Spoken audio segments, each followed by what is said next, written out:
You bring your phone everywhere. Work, school, the movies. Now you can bring it to an Xfinity store for an easy way to switch to Xfinity Mobile, a new kind of network designed to save you money. You can get up to 5 lines of talk and text included with Xfinity Internet at no extra cost, so all you pay for is data. It's never been easier to switch to Xfinity Mobile and keep the phone you love. Click here to see how. Sorry, I gotta take this. Restrictions apply. Limited to select mobile phones. Requires activation of a new line of Xfinity Mobile. Up to 5 devices per account. New Xfinity Internet customers limited to up to 2 lines pending activation of Internet service.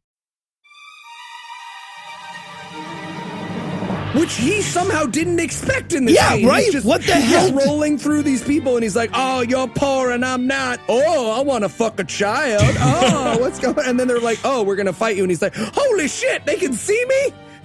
Eli, cautionary tale, Eli. This is what happens when you go around saying you want to fuck a child. Take this to heart. This is why we're not allowed to be in parades. This is the ghost of Christmas future for you, Eli. Just be aware of these things. God awful movie.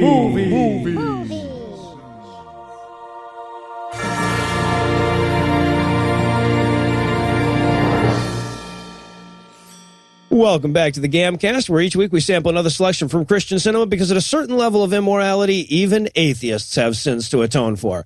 I'm your host, Noah Lugeons, and sitting to my immediate left is an empty chair. Heath wasn't able to join us this week, but not to worry. Eli shaved his head, so we still meet our hairless guy minimum. Look. Sick. Not a good look. Sort of an Addams Family peripheral member kind of a look. Yeah. Speaking of which, I might as well introduce you. Sitting 81 miles to my right is my bad friend, Eli Bosnick. Eli, how are you this fine afternoon, sir? I don't believe it's sick. Better than I look. Noah, better than I look. Or am I? Sorry, I'm just getting in the spirit of this movie. Getting in the spirit. Well done, sir. Well done. And filling at least some portion of Heath's enormous shoes this week, sitting 5 hours to my future is full-time skeptical activist and part-time cinematic masochist Michael Marshall. Marsh is the project director for the Good Thinking Society. He's a freelance journalist and author, a blogger, co-host of the Skeptics with a K podcast, and ever so infrequently the host of Be Reasonable. Marsh, welcome back, my friend. Thanks a lot, Noah. You know who's running jokes I'm going to struggle to pick up this week? That'd be Heath. All right, you just have to pretend to be racist, and you're most of the way there. Right. See, Heath, I said pretend. I said pretend. Yeah. How old's that wife of yours? So... Yeah, I'm not going to be baited into answering that question. We've been married a couple of years now. I'm well aware that that's a bear pit to fall into. Yeah. For all kinds of good reasons. So now I should also mention, Marsh, you're one of the organizers of the premier skeptical conference in the world, QED, an annual conference in Manchester, England. Are you guys doing that again this year? We are. We're deep in the middle of planning it all now, and tickets are all on sale. That's going to be October 14th and 15th. And it's going to be at least as good as the time that you guys were there. We've got the podcast room. We don't have a load of Americans coming in to colonize the podcast room, so we've got to actually figure out how to fill that room for ourselves, which is a novel problem to have when we didn't think about it previously because we had three podcasts already just turning up. So, we've got lots of different interesting questions to figure out, but we'll definitely have them figured out by October, which is why everyone should buy tickets to QED. Yeah, I'll tell you what, it's one of those conferences that I would go ahead and pick up my tickets for before you announced a single speaker because I just know what a good job you guys are going to do with it. I say that, even when you're not on the show. And for those of you who have been to a skeptical conference or two, if you haven't been to QED, you don't know how good it can get. I say that from the bottom of my heart. So now that we're done with all that plug-in stuff, tell us, Marsh, what are we going to be breaking down today? Okay, we're going to be breaking down Six the Mark Unleashed, the prison breakout drama starring Stephen Baldwin and exposing me for the first ever time to the talents of David A.R. White. I've never seen this guy before. I know you guys are big fans. Possibly you've seen more of his films than any member of his immediate family have actually seen. But this was my David A.R. White debut, and I've got to say, it did not let me down. It sure doesn't. So, no, it's great. We busted your white chair. You'll always remember us now. And Eli, how bad was this movie? Well, if you want to see Negan get his due, and someone once described an M. Night Shyamalan twist to you, but you don't like sweary words, you will love this movie. This movie is the worst put together thing I've ever seen. And I've been to Detroit. I've seen buildings in Detroit. And now I can just hold up copies of this movie and be like, yeah, but I mean, this movie though.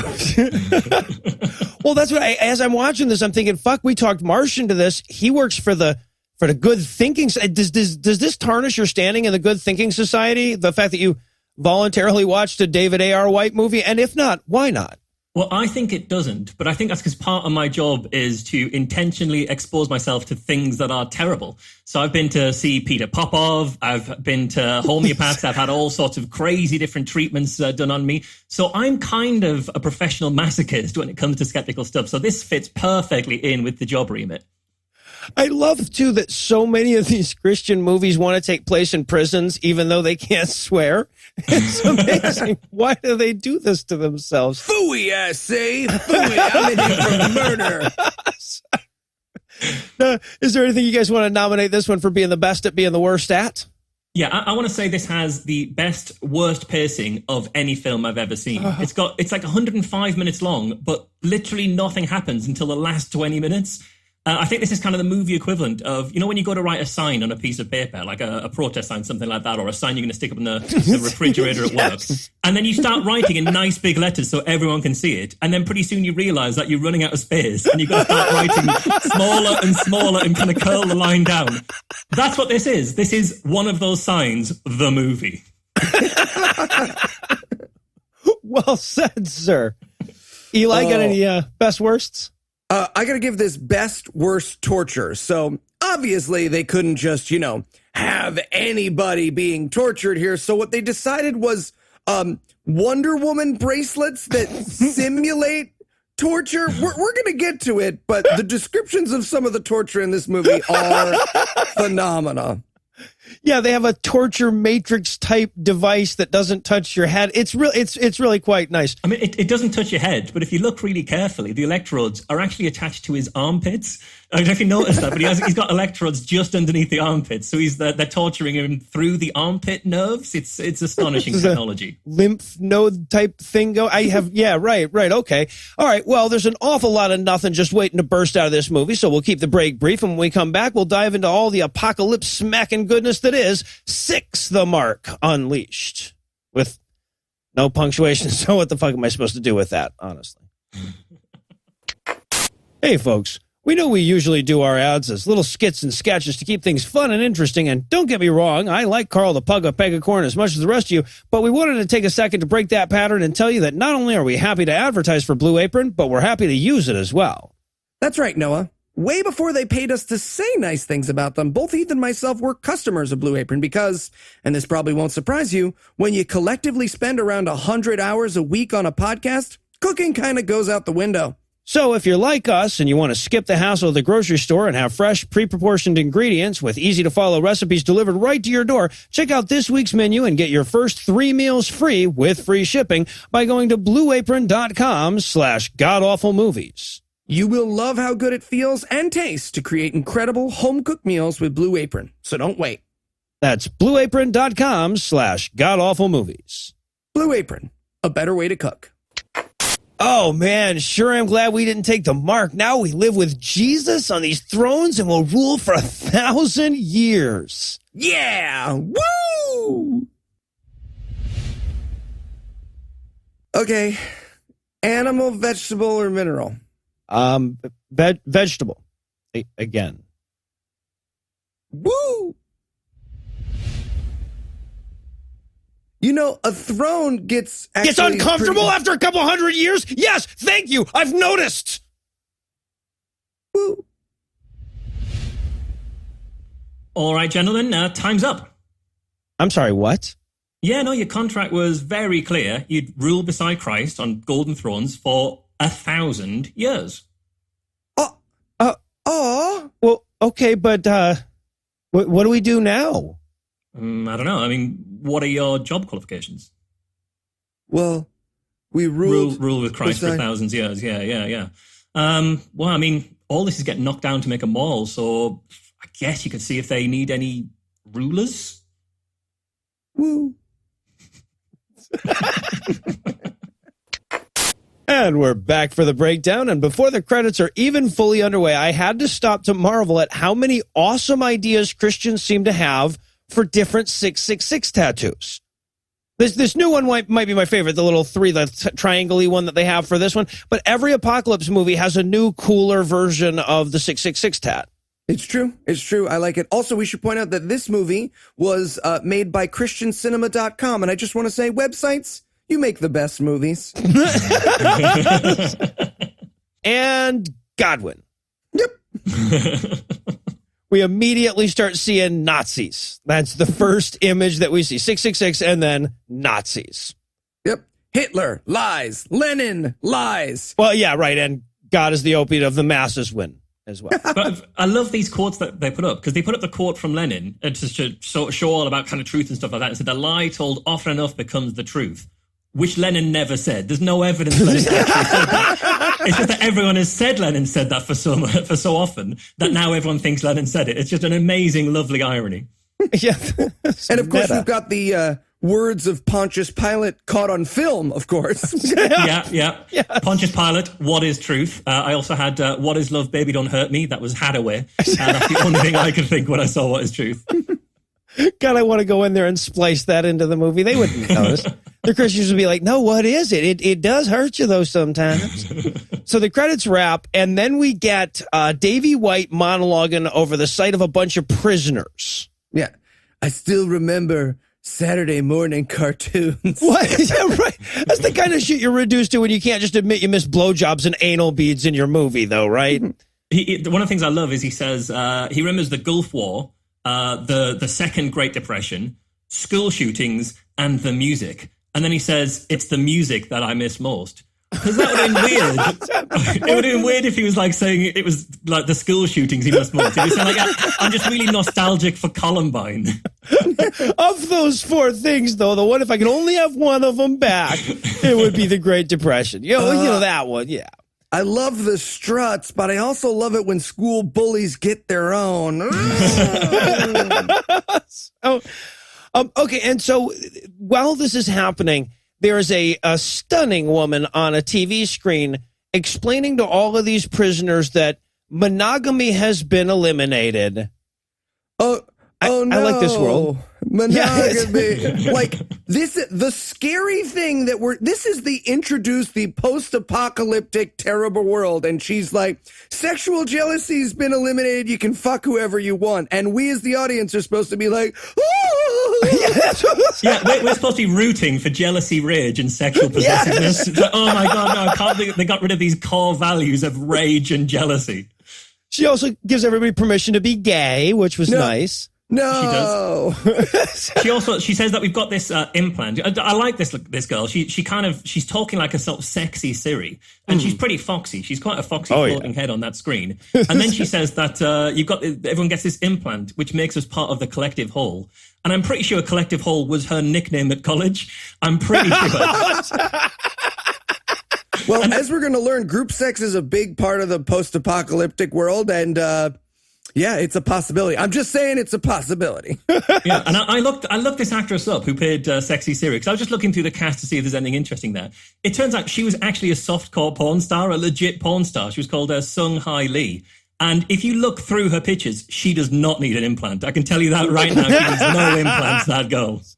You've never made me so happy. You never made me so happy, Mark. She's not the only former softcore porn star that we'll meet in this movie, actually. So, I'm so happy. Yeah. It's the best movie ever. So, Jamie, get ready. Jamie, you've got your work cut out for you on this. Is that your way of explaining to me some other parts of David A.R. White's back catalogue? Because I haven't seen his back catalogue to this point. It's actually called Back Catalog, so fun fact. Well done, sir. Oh, also, by the way, the implant makes you live for 200 years. Not only does it get rid of all the sexual jealousy and allow you super gayness powers, but it also lets you live for 200 years and access birth control. No. But I love when they Yeah. say the 200 years part in this film, because you go along the lineup of prisoners who were there, and they're talking about like 200 years, guilt-free sex, shag anyone you want, absolutely fine, and everyone's kind of happy. And it gets right to the end, and there's this fat guy with kind of like bad hair and a neck beard, and he looks super depressed. And I'm pretty sure that's because he's thinking, 200 years. I'm not going to be fucking for 200 years. Let's face it, my 200 years is not going to be fuck-filled. Yeah, no, we've still got eyes in the future, Yeah. Steve. But your World of Warcraft account is going to get really, really up there over the next 199 years. It's not all good news in the future, though. It's not all good news because they have said that as well as all this kind of lovely, kind of wonderful sex cat stuff, there's some bad stuff. There were purges. Apparently 80 million people died in one day. Which I guess happened, and I bet they still refuse to have a debate about gun control at that point. They still wouldn't, because guns don't kill people. Well, totalitarian leaders committing great purges kill people. If those 80 million people had guns, Yeah. come Just on. Stephen King sitting on a mountain of bodies. Honestly, we don't have the data at this point to really... Stop grabbing at me. Go into the light. Oh no, our softball game. Oh, Jesus. I also love, too, that right on the heels of them saying, like, now you can learn to do anything in the world. You can have any job. Instantly, you can have the knowledge. At the same time, Davey is having his little monologue, and he's going like, I remember my old job. I was a car test driver engineer thing. Yeah, like his job. He was a designer, an engineer, and test driver for Chevrolet. What? I'm pretty sure those are 3 different jobs. Chevrolet can afford to hire more than one guy to do all of their jobs. All right, get in. I feel like I should still be... No, get in. We want to make sure it's good. Like, imagine that you use the engineer who knows everything about the car. You use that guy as the test driver. Like, right, now I've designed this car. I might as well figure out if it's safe. If it's not, there's no one who knows how this works left to fix it. I really usually just do the clay models. Yeah, I'm that guy. Yeah, right. Apparently they seem to think that that's one, there's an office at the bottom of Chevrolet or something like that where that guy works. So now we get a flashback. We will rejoin this scene at the end of the movie long after you've forgotten about it. So we get a flashback, and Davey is with his buddy in a car listening to an Antichrist pep talk on the radio in this flashback. This would be red-haired Matt Stone in my notes. Okay. All right. No, that's fair. See, I think in this scene, and I'll come back to this several times, I didn't have him down as a redhead guy in this scene, and that will become important for me progressively as this goes on. So they're jamming along with their sweet, sweet Antichrist propaganda, and speaking almost directly in exposition at this point. David R. White's like, "Oh man, you don't know. I was in LA during the purges." Yeah, but I mean, given that he's talking about purging in LA, I just assumed he was talking about bulimia. I didn't assume it was anything other than that. So they get a quick little bit of exposition there while they're listening to the Antichrist on the radio, and then it's time to head into, apparently they're car thieves, right? So they're breaking into this building because, when you want to steal a car, you have to go to the building with the car in it. That's usually the easiest way to get a car, is to break into a high. Anyway, so as they're going in, I love too that the later to be redhead in the film. I'm with you, by the way, on this, Marsh. We'll commiserate as we go. He has to say, like, why, I'm the hacker character. I can computer up anything. That sure will come in handy later in the movie. Look at me. Yeah, and so they hack in to get this Porsche, right? They steal a Porsche, but are Porsches illegal in the future? I don't. I feel like we should get Nick Cage for this, by the way. I feel like if we were going to do this scene, goddammit, it shouldn't have been David A.R. White. We should have got Nick Cage. He was available. He'd have done it. I mean, can we talk for a second about how they get into the building as well? Because his friend is the hacker who hands him this swipey thing. We don't really get to see it. It's just in a wallet with like an American flag and a UFO on it. And then David R. White swipes the swipey thing against the kind of the control for the gate. But if you look at the control for the gate, it looks exactly like one of those things where you kind of pull up in your car and press in a PIN code. And it looks like he just touches the swipey thing to the outside of that PIN code thing. So he's like just tapping it against the metal, and whatever miracle his friend has worked opens that.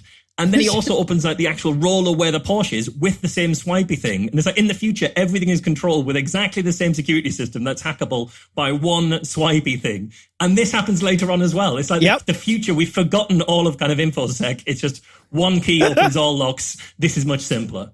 Well, Marsh, you're forgetting that this is the evil future, and nothing is more evil than everything being chip and pin in the future. So you gotta remember, no, sir, you gotta insert your card. Why? It was so much quicker when we just, sir, insert it, leave it there. All right, now go get a sandwich because it has to stay there for literally ever, sir. Now enter your pin. So then he gets in to steal this Porsche, right? And what I like is the way he touches this car and the way he stares at this car. I just thought he had an implant that makes him want to fuck cars. That's what his implant does, because he's really into this car. I would have fucked that car. Yeah. So he breaks in, and of course he uses the time-tested technique of just opening the door. It wasn't locked. It's behind a keypad. It's behind a door with a keypad to it. Once you get in, don't bother locking the car. Yeah, no. Why would you need to bother at that point? It's well and truly secure. Apparently, yeah, exactly. So he starts it. Apparently, it's got one of the quick hot wire access panels that all cars in movies seem to have. Yeah, you lean down, you find the on switch that's just hidden just below the steering wheel. Press that. You're away. 2 seconds, done. Well, at least they didn't have the keys in the visor there. At least they didn't go there. So he starts the car, and of course the Antichrist is on the radio saying, like, you can become a god like me, for 5 easy payments. Well, that's what they were going for there. But yeah, so he drives away to make his escape. And now we cut to Eric Roberts sitting in a dark bar. And I thought, oh, guys, you accidentally caught some B footage and put it in the movie. Just him shouting, you don't know. I was in real movies, damn it. It's okay, keep this. We'll just get rid of the audio.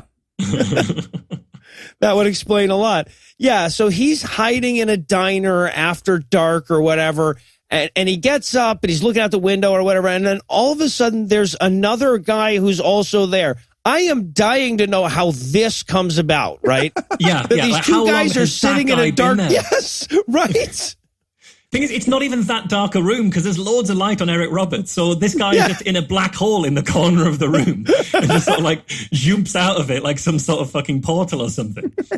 Super awkward as he army crawls into the room. Eric Roberts sees him and he's just like, I'll let him do his thing. He wants to do the cigarette thing. I don't want to ruin he's been doing that for a while. I know how he is. Like, he likes to appear. Yeah, so God knows, I'm going to go ahead and tell you that these two characters are, the one character is Negan, and he is going to be the smuggler who will be the hero of this movie, basically. And the other guy is Eric Roberts, who will be dead by the end of this scene, and it doesn't fucking matter because they could really only afford these 4 minutes with Eric Roberts. Yep. But we do establish something very important here that will ruin the rest of the movie if they don't establish it. They can't just punch the mark into you, because if you don't take it willingly, it kills you. Why? Yeah. Go fuck yourself. But that is a rule that they established early on, which makes a lot of sense because the rest of the movie will be, take the mark. No. Take the mark. No. I don't want to live 200 years and fuck a lot. Well, yeah, we also find out why because obviously we need our characters to not have the mark, but they also aren't Christians at this point because we need this to be a Christian conversion kind of film. So we've got why the Negan fella, who I thought looks like a Betamax version of Javier Bardem at times. He's got like a Bardem kind of thing going on, but like a sort of slightly cheap ripoff. He looks like if you got a Chinese factory-made doll of Javier Bardem. So it's close, but it's not quite Javier Bardem. That's what he kind of looks like to me. Eli, you have a Chinese-made doll of Javier Bardem. Is that accurate? I do. I mean, I would need to see the holes in it to really tell you. There was a sharpness problem. I don't want to get into it. We'll also come back to his holes at some point soon as well. Oh, yes, we will. But yeah, so we've got him explaining why he doesn't have the chip. And he says, I'm scared of being one of those brain-dead morons who thinks about nothing all day but worshipping that psychotic dictator who claims he's God. Says this Christian movie. Yes. It's a stunning lack of self-awareness. Oh, yeah, there will be This will not be the last time in this movie that it is pointed out, hey, isn't the leader just like the Christian God? And everyone in the movie's like, no, just come on, man, jingly to the keys. They're so jingly. Stop it. Well, but their argument against that consistently is, no, but we're right, though. Yep. That's the exactly difference, it. though, is that we're correct. Yeah, that's their entire fucking argument. So yeah, basically, but what we've got here is we've got two guys that are involved in the underground smuggling of things like tobacco, apparently, or whatever, and they've had it with this apocalypse. So, but I guess Eric Roberts is the one running the store, and Negan is the guy selling the stuff. So he takes him in the back to show him his good stuff, which apparently includes a lot of cigars and banned DVDs. Do we know DVDs? Yeah, do we know why they've banned cigars and tobacco, though? Because they have this society where it's a complete kind of free sexual utopia. It seems weird that they're also like, fuck anyone you like, but don't smoke, guys. Whether they're just kind of like really worried about like lung cancer, I don't know. I mean, fair play if they've got a good public health measure going on, but it seems a bit extreme. Yet another reason to love this apocalypse, like I would probably quit if the shit was illegal. Yeah, and if you would quit if you got to live to 200 and fuck anyone you like, I'm pretty sure you'd give up the cigarettes as this is worth it. This is worth it. This is a fair exchange at this point. Exactly, yeah. When they announced that tobacco was illegal, I had an image in my mind of like Noah waiting camped out all night to get his mark, and they're like, right, so just quick rules, tobacco is banned, you're all gonna live 200. Noah's just packing up his shit. Motherfuckers need to tell people the rules. Been here since Thursday to get my eye mark, and fucking nope, I'll choose Marlboro, but we'll cut your head off. Yeah, come get me, motherfucker. Well, that would be my first reaction, but ultimately I'd come around. I also love the movies they chose to. He's like, oh, I got some great banned DVDs, and here's the movies they chose to list: Schindler's List and Braveheart. Yeah, I think it's brave to go from Schindler's List to a Mel Gibson film. Which is kind of like saying, hey guys, let's just hear both sides of the story. I'm a skeptic. Hear me out. Oh, shit. But yes, and then all the G.I. Joe extras show up. By the way, I want to point this out. The wardrobing in this movie is goddamn ridiculous, and Andrea Logan White is listed under wardrobing in the credits. Amazing. Yep. She's just sitting there in her director's chair. Everyone gets a black turtleneck. Well, don't you think everyone? The black turtleneck budget for this movie, much, much, much higher than the acting budget. So all of a sudden the bad guys show up to arrest him or whatever, and apparently how did they get in? How did they get in? Like, we've got Javier Bardem making his way in. We've got these bad... Does Eric Roberts not lock the door of his hideout? This is basic Hideout 101. Come on, people. And one of the cops is Negan's ex-wife. I have this actress down as Carrie Ann Fungus. Yes, yeah. But she is apparently like one of the bad guy leaders. So they grab Eric Roberts, drag him out. And here's the thing. This is not supposed to be a comedy moment. They drag Eric Roberts outside, and Negan goes, what are you going to do with Dallas? Bam, bam, bam. They shoot him like in comedic timing, and he's just like, It's fucking laugh out loud. It's incredible. And I really wanted that to just carry on, like some sort of slapstick scene, like, what are you going to do with Dallas? Bam, bam, bam. Okay, well, what are you going to do with his body? And then just the sound of a chainsaw. You can't just leave all those pieces of dead body lying around, for God's sake, and then just the sound of digging, and just see how long this can go. A backhoe. So as that should be happening, what's happening instead is that Tom the Smuggler that's Negan's character is getting offered his old job as a cop back by his wife, and he wants to be a cop, but not for the Antichrist. Damn it! Yeah, he gets to be a cop and go to community sex parties. Yeah, well, I wrote in my notes, and I'm in. But his answer was, I'd rather be shot. Well, yeah, and she's even like, I know that you liked fucking me, when we were married. If you do this, then we can fuck again. But he doesn't want her vag unless he owns it, damn it. Right. He's like, hey, I don't want to be there because I know that the Mets have been in there at this point, and it's all ruined. And like chewing already chewed gum is what they tell me in school with tax dollars. I like your country, Marsh. Anyway, yeah. So, but both, also she's like basically trying to talk him into being her informant. You know, she's like, we need somebody without a mark that knows the black market or whatever. So that's sort of going to be the plot, or at least the plot that they tease you with through most of this movie. Is it? Is No. that right? No, it's not. Not at all. It's not even related to the plot. We could meet this guy here and then he could just disappear and show back up fucking 60 minutes later and it would be the same movie. Okay. And now we cut to the most awesome cars they could afford to rent for a second set, where Davy's arriving with his Porsche. But there's like, apparently there's some problems, right? Because the fence is right away. He's like, yeah, it's nice. He's like, nice. It's a fucking Porsche. Like, yeah, it's a nice Porsche. I mean, I said it was nice. Yeah. Did you want me to like come up with original compliments for each car you steal from me? Like, let me tell you something, brother. This Porsche is really nice, but it's also I don't know, man. I feel like this is a weird emotional tax on our business relationship. You steal cars, just give it to me for money now. Thank you. And what I love is they have this argument, and then David White says, look, let's not talk about this. Let's just go get the fee. And then Tiny walks off to go get the fee, and they just stand there. And it's like, let's go get the fee. They stay where they are. It's like the end of fucking Waiting for Godot. They're just still there waiting for the fee. And then we've got the bad guy kind of being suspicious. And I'm not surprised he's suspicious because they've all just said, we'll go and get the fee. And he's the only one who moves. So he's like, what the fuck are you guys doing? Come and get the fee with me. Yeah. And then, so they go to his office, apparently, where he explains that he doesn't have the fee.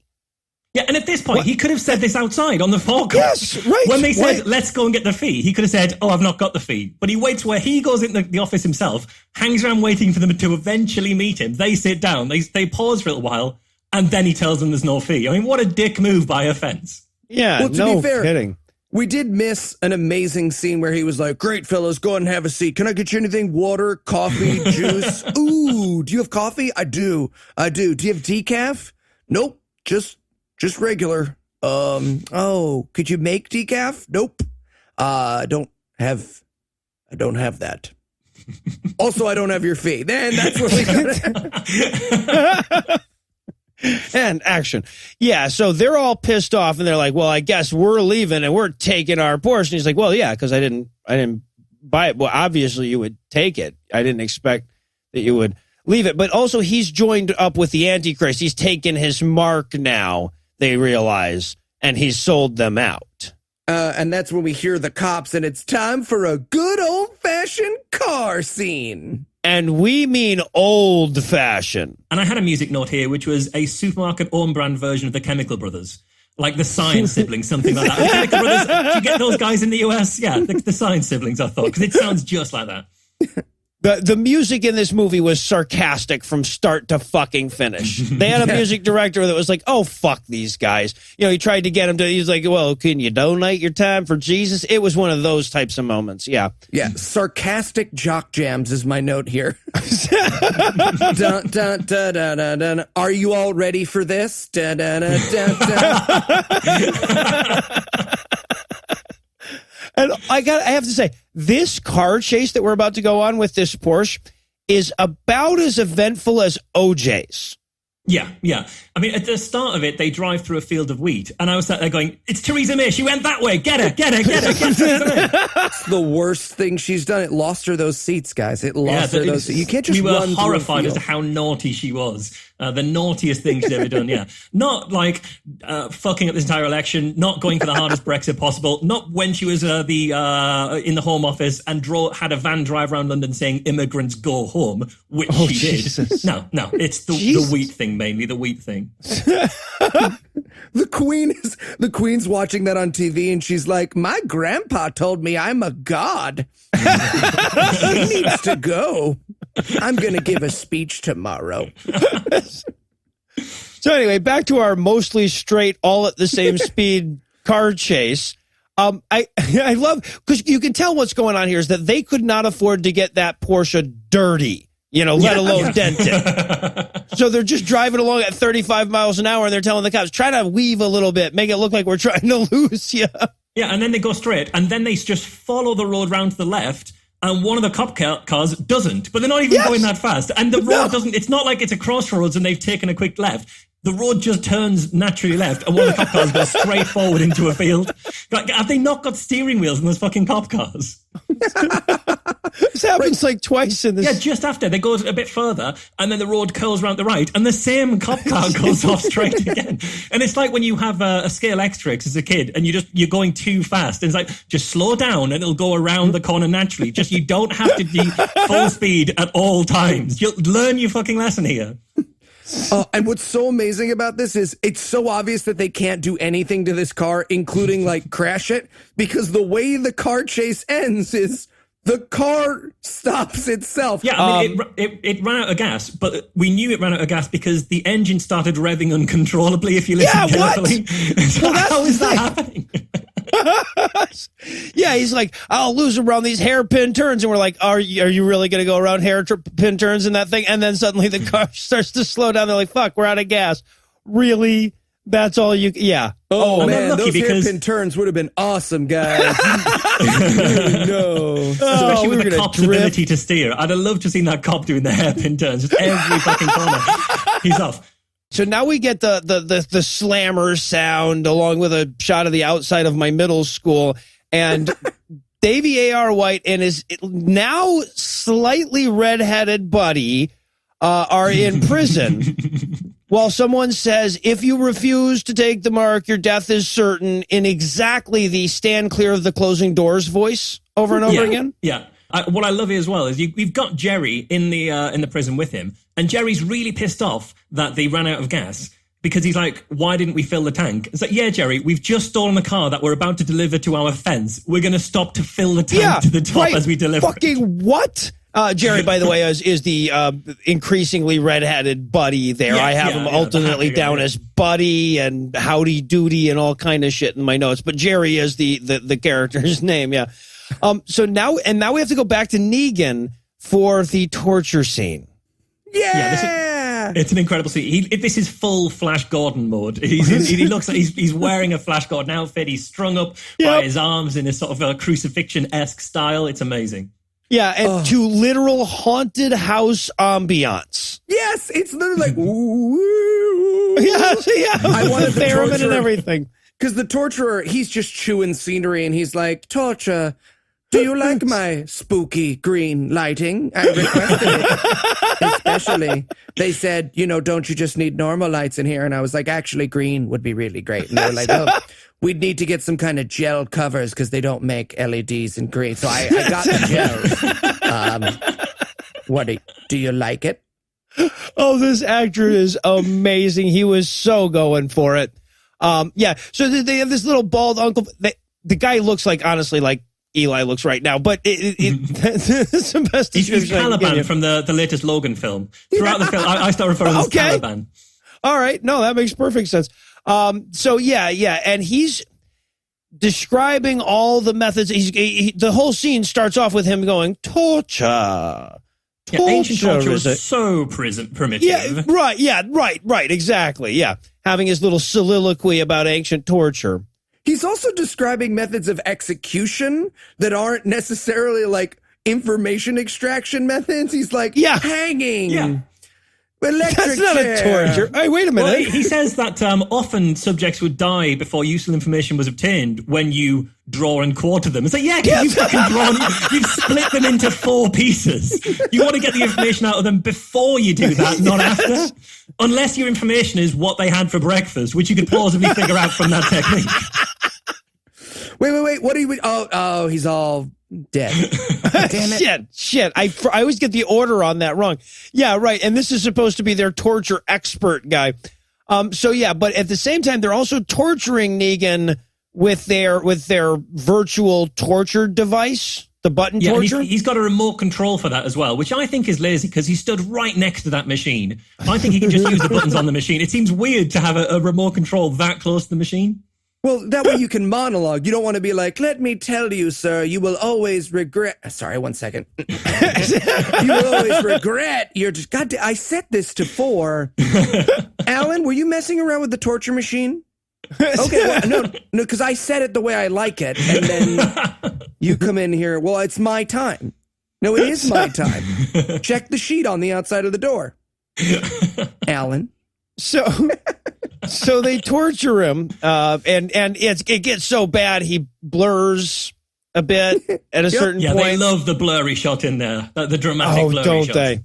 And also, I want to point this out because the bad guy is saying, like, we have this virtual torture device, blah blah blah. It's so much less messy than actually ripping someone's guts out. And I feel like I feel like pain or no, the fact that I know my guts aren't actually being ripped out makes this easier to handle. Well, and let's not forget our favorite torture. He goes, he's had the feeling of broken glass shoved in every orifice. Yeah. And I when I saw that, I heard that, I thought, what do they mean by every? I mean, are we talking the main 2, or are we going up to all 7? Right. I mean, Hold on. I think we need to quantify haven't done the left nostril yet. Hold on. We're not done. He might break after the left nostril. Right. And then he goes, I guess it's time to get creative. And it's like, really? Glass up your butt isn't creative. Well, I thought they'd been pretty creative. I wanted to see what the options around like creative torture that they threw out were, like making him walk barefoot or in the dark over some Lego, or making him have the sensation of sitting down in a public toilet in the dark and your cock accidentally touches the inside of the porcelain rim. And he's like, that torture. Yeah, it's just standing in line behind someone who's paying in pennies. No, go back to the glass up my butt thing. Yeah, I had like Just Christmas sitting- dinner where you've got to explain to your grandma why it's not okay for her to use the N-word. And no coloured isn't any better, grandma. No, it kind of is up to them to say what's okay. Just that. Can I get more glass? I would like more glass. No, I know that you're old. That I don't really know why you keep bringing that up. Is that you want me to I know you want me to respect that, but it's literally just a matter. There are older people than you. Do you look up to them? Where does it end? Does death matter? Now, the important thing, though, is that Torture Ghoul character is super impressed with Negan's taking it skills, apparently. He hates torturing Christians because they don't scream enough or whatever. Yeah, because they just forgive you. Yeah, Christians are annoying, says this movie. It's like, Over and we're over on again. board. We are so on board right now. Yeah, no kidding. So, okay, now we head to the prisoner's beheading yard, where everyone is dressed like Ghostbusters boot camp. Mm-hmm.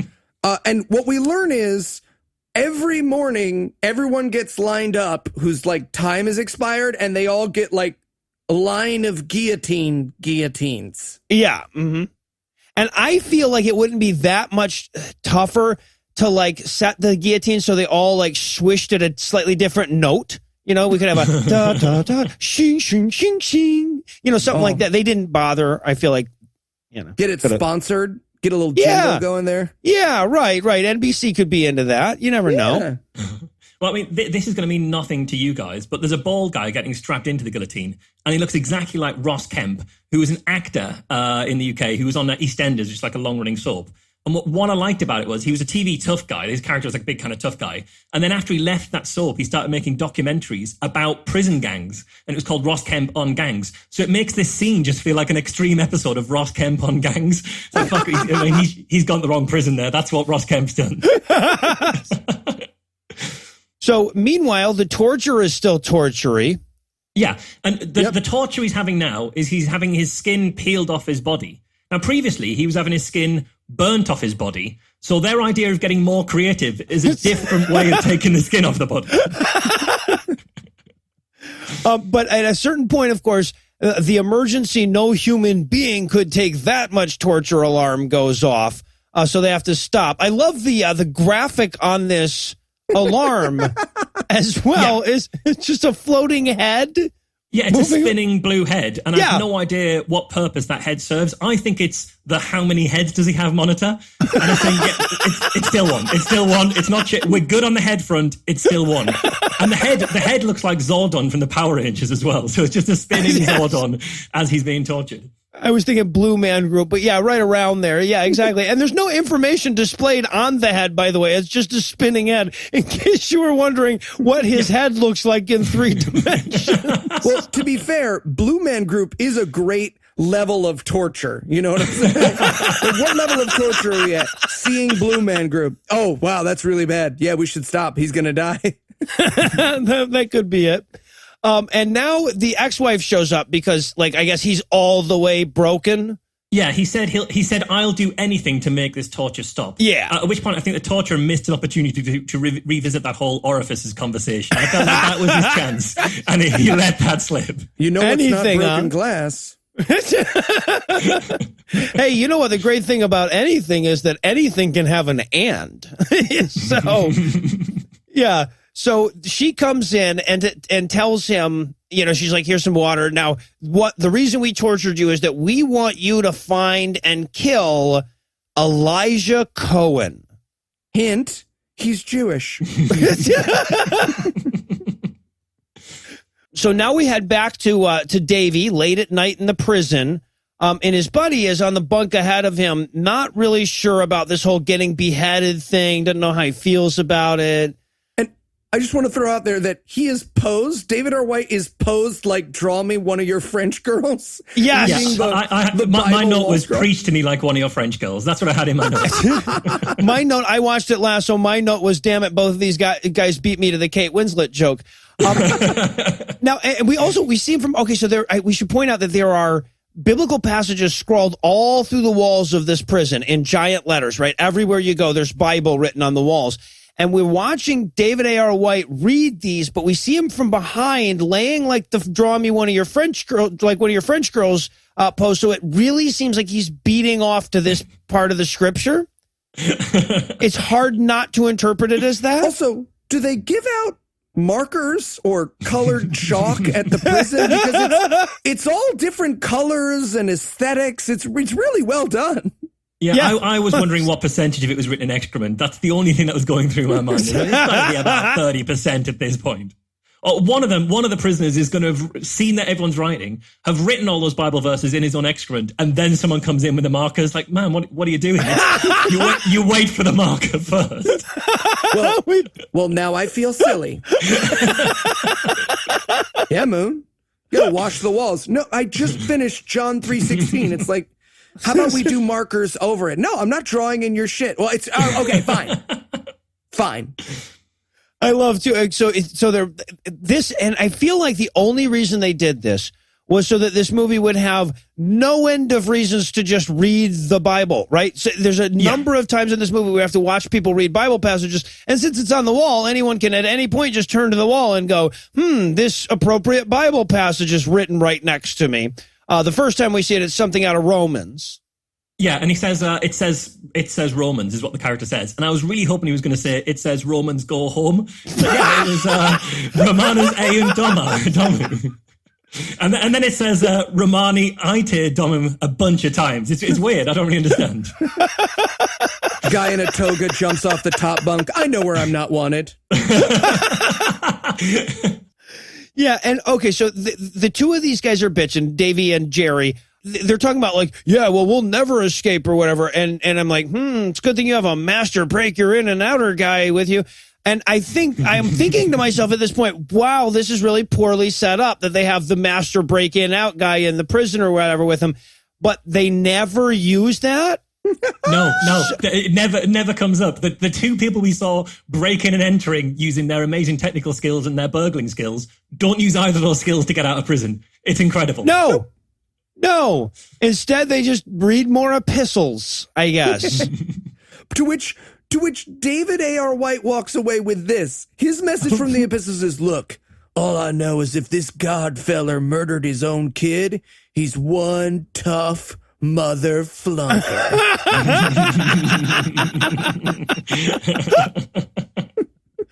Oh, God. And I should point out here, the music director said at some point, there is no superlative form of cheesy. And that was all he needed. The music in this scene is so loud that it starts to drown out the dialogue, and I can only assume that's because they heard the dialogue. Like, just turn it up. No, keep turning it up. Keep turning up. It's fine. Swell it more. Okay, so now Negan and his ex-wife go to meet the evil boss in the weird fucking 1970s foyer. Yeah, turtlenecks will be in. And basically, he comes in, and the bad guy is like, I will now read your exposition. To which Negan goes, why did you read my exposition? And he goes, ha ha ha ha, you joke. And he's like, we need your help taking out deviants. And he's like, well, what do you call deviants? And that the implied question is like, oh, you call them deviant, but you guys do butt stuff and stuff. So, and then he's like, oh, and we should tell you, the person we want you to kill, Mr. Cohen, he's super dangerous. I mean, Cohen, guys. Cohen. Well, we learn he's dangerous because he's such a good recruiter of Christians. Yes. And they show us, he's like, I brought a clip. And he is the least charismatic preacher I think I've ever seen. It's so fucking boring in watching him preach. It's like listening to someone describe a land parcel at an auction. In the northwest corner or the southeast corner of the northwest corner of the lot on the fourth side. Yeah, oh my God, he was boring. Yeah. So, but basically we just see a video of some dude that looks like Max Cherry fucked Jeff Ross standing there going like, you guys, if you don't listen to me, are going to go to hell. So.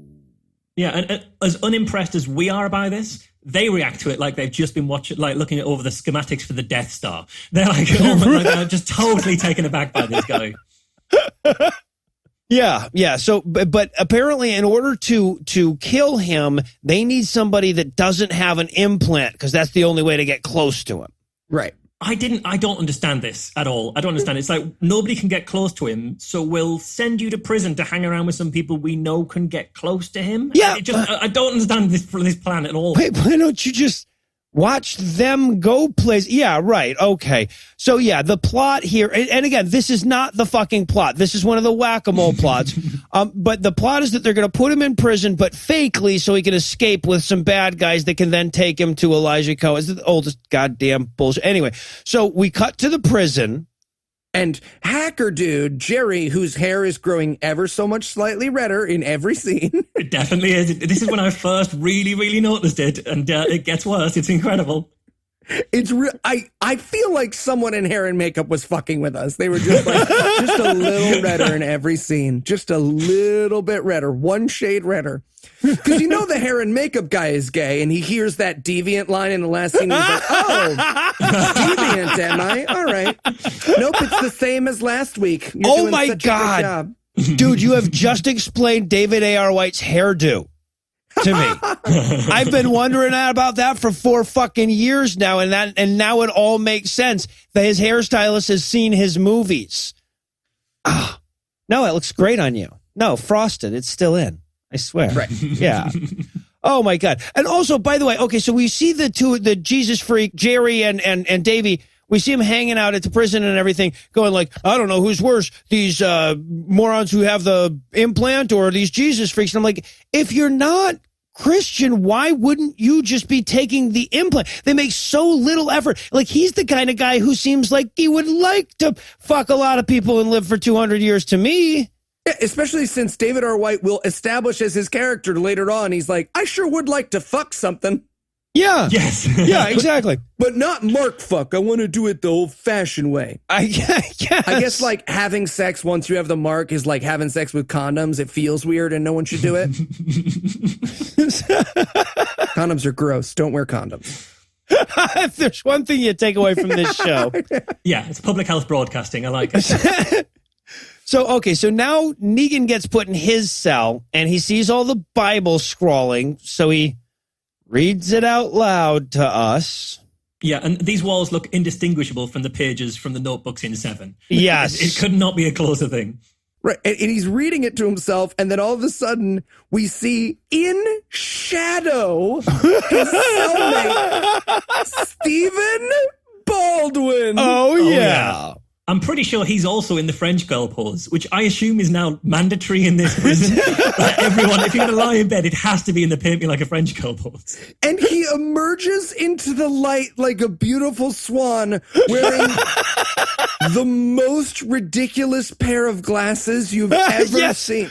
those are tiny Bespectacled glasses. Stephen Baldwin. Stephen They're Baldwin. glasses he stole from a doll. They are doll's glasses that he's wearing. Stephen Baldwin is what would happen if the Scarlet Witch had said stupid instead of no more mutants. So they were like, well, he's supposed to be the smart guy in this movie, so let's put glasses on him. But instead, he just looks like a racist character from the 1930s. Looks like Andy Rooney doing his best. Yeah, so he pops out like he's reading the Bible, and Stephen Baldwin pops out and he says, "Oh, are you a Christian as well?" And of course, he has to pretend like he is so he can get to Elijah Cohen. He's like, "Yeah, I totally Jesus all the time, amen." And he's like, "Oh yeah, well then, what does this parable about the virgins and the oil mean? Like prove your Christianity to Stevie Boy." Which, by the way, I could go to like 306 Christians in a row and ask them to give me the meaning of this parable, and I would probably not get one that actually had even read it or was familiar with it. Right. I wanted him so badly to be like, I think it means RSVP for a wedding, you dicks. Come on. Can't just show up. It's plated. Yeah. But he decodes it wrong. He doesn't get it. Apparently Jesus would videotape the fight with his phone. Yeah, Marsh, you don't get that. You don't get to get that one. Sorry. But so he's like, no, I don't think you're Christian enough for me. And this is also apparently where we learn that Stephen Baldwin has magic powers. Magic powers. And we learn this when he suddenly knows Tom's name out of nowhere. Yeah. He knows his name, and he also knows that he's a fool. Because God narked Negan out. Apparently. Yeah. And also, I love, too, that he's like, you know what? I'll tell you what that Bible passage means. The bridegroom is, it means that you need salvation is what it needs. That's really, he like gives up. He gives up 8 words in. Yeah, and he does say that once you do get saved, everyone becomes more like Jesus. And he says more unique and more individual. Just like Jesus. So yeah, we become as individuals and unique in exactly the same fashion as Jesus. Your uniqueness increases a little bit at a time, does it? That's like interesting. Jesus, who is the most unique in his Jesusness? I'm uniquer than Jesus, I think. Anyway, yeah. Okay, so now we cut to the cafeteria where everybody's going to meet up, where Tom or Negan and Stephen Baldwin are going to meet up with David A.R. White and Howdy Doody. Yeah, we see everybody we've seen so far, and then a guy called Joe that we've not met before. And I don't know who he is, but I took an instant dislike to this Joe character. He just seems the most annoying, sniveling little prick I've ever seen on film. Right, and then he says, Tom here is going to bust you out.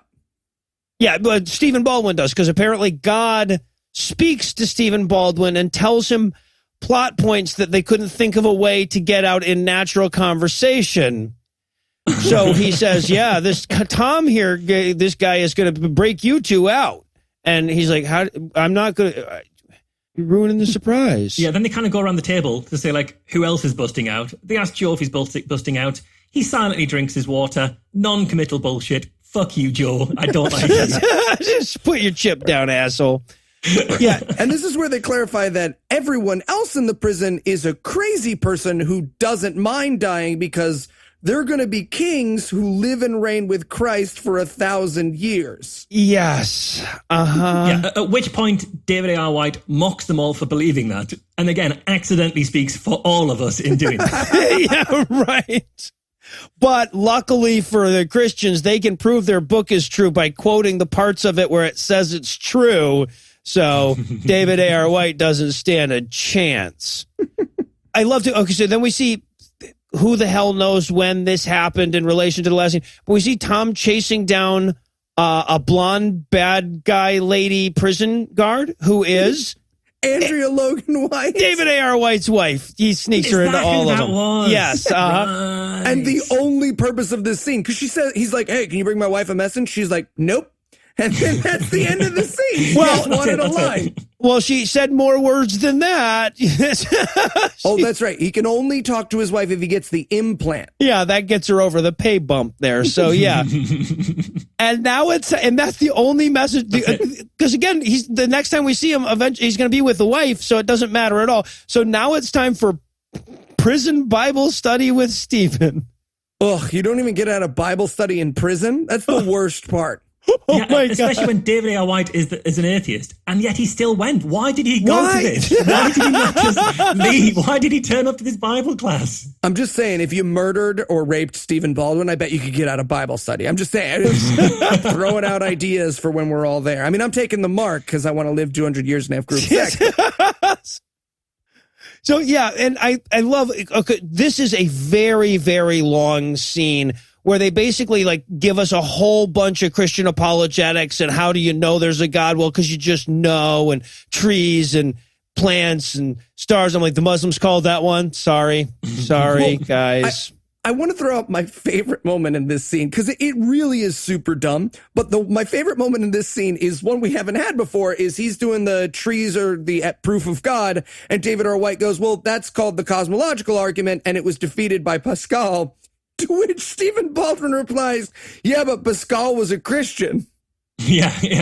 This is to philosophy as Star Trek is to physics, this conversation. It was fucking painful. But damn it, can Stephen Baldwin jingle his keys with gravitas? Oh, yeah. And again, they end on, look, all right, fine. Even though I just totally got you with that Pascal thing, there is no evidence, but it's written in your heart. Yes, the argument from the God-sized atrial septal defect again. So yeah, I don't need to convince you because deep inside you already agree with me, which I'm going to try the next time I'm arguing with my wife Nicola. Yeah. I'll see how well that works.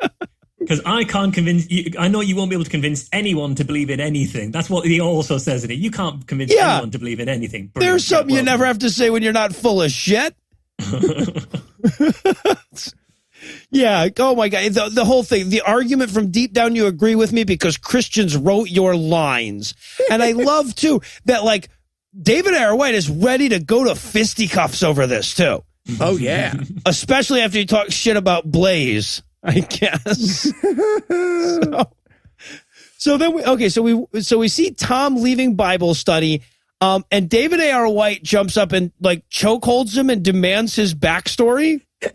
It's the best. Okay, David R. White trying to choke out this actor is, while they pretend to struggle, is like if we shot a scene where Madge tried to choke out Heath.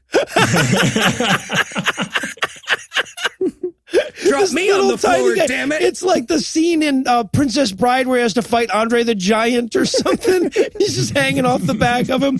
Oh, my God. Yeah. But Tom does out-wrestle him eventually. I wanted David R. White to stand up and have very clearly shat himself in his jumpsuit, but no one acknowledges it. All right, so now we head back to the cafeteria where all the Ghostbusters in training are clapping about something. We will never know what. The scene begins with Stephen Baldwin going, "That was very nice." So he introduces Lewis, who would like to say a few words. Now, Lewis is sad that he's going to have to miss prayers tomorrow so that he can go get his head chopped off to be with Jesus. Yeah, so Lewis dies tomorrow. This is one of the things that confuses me. Stephen Baldwin's going to die in 4 days. The two guys, Jerry and David R. White, are going to die in 19 days. Lewis dies tomorrow. The scheduling, is it daily executions? Because I was trying to work out, there are like 16 people in this prison. They all seem to be around that table. They're killing people at a rate of 4 or 5 at a time. And they still got to get to 19 days worth. They're going to run out of prisoners. They really need to schedule all this miles better. Well, I guess what we're supposed to believe, right, is that once you go into the prison, you have 30 days to either take the mark or get your head chopped off, or 20 or 5 days, whatever it is. But what I love is that it's always exactly 5 people that they bring out to execute. It's like there's always 5 people that 30 days ago went into prison and decided today, no, I'm not going to take the mark. Which makes me wonder, do they have to hold some prisoners back because they filled the quota for that day? Otherwise, they'll have like 6 or 7 to kill at once. They haven't got guillotines for that. Or do they do like an afternoon session on the guillotines? Well, we may just not see that one. Yeah, that could be some guy just waiting to the side. It's weird that like he got his own guillotine, but I have to share one. I just All right, now we get, as Lewis is going on about his long, boring thing, we get his flashback too. This is the most useless scene in this movie, and every scene has a legitimate claim to that title. But this is the most useless moment in this movie, and it's just there because this black dude is such a better actor than everyone else in this movie. Yeah, he's they're great. like, oh, really fuck, we need to great. actually let him act a little bit. But what they get him to do is to show his backstory, which is him like pissing off some refugees in a car. And his car's quite, it looks like in his previous life, he drove around Kit from Knight Rider and at one point tried to pick up an 11-year-old girl.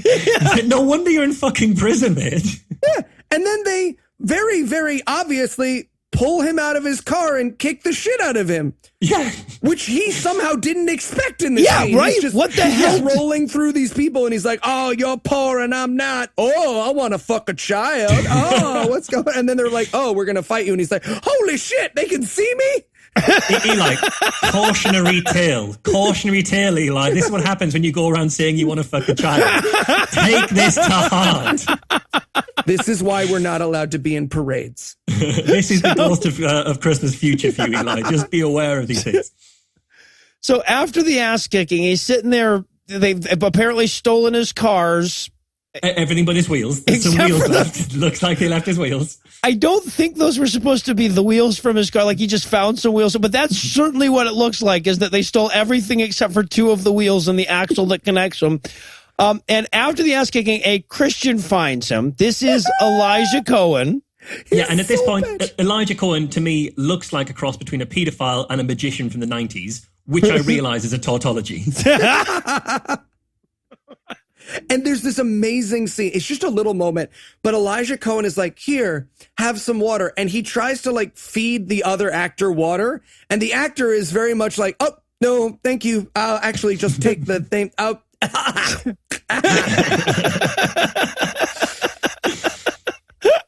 But basically he's saying, and that's how I became a Christian. Bunch of white men beat me up for having a nicer car than them. That's what all Christians should do to bring the black folks to the Lord. This movie. Yeah, it's basically saying sometimes all it takes is for the people that you're randomly insulting to beat you up and steal your car and then damage your face so much you look like you've got mumps. And that's all it takes for you to realize that your life isn't quite going as you wanted it to. Y'all didn't That's have the to life give lesson me we're learning. mumps.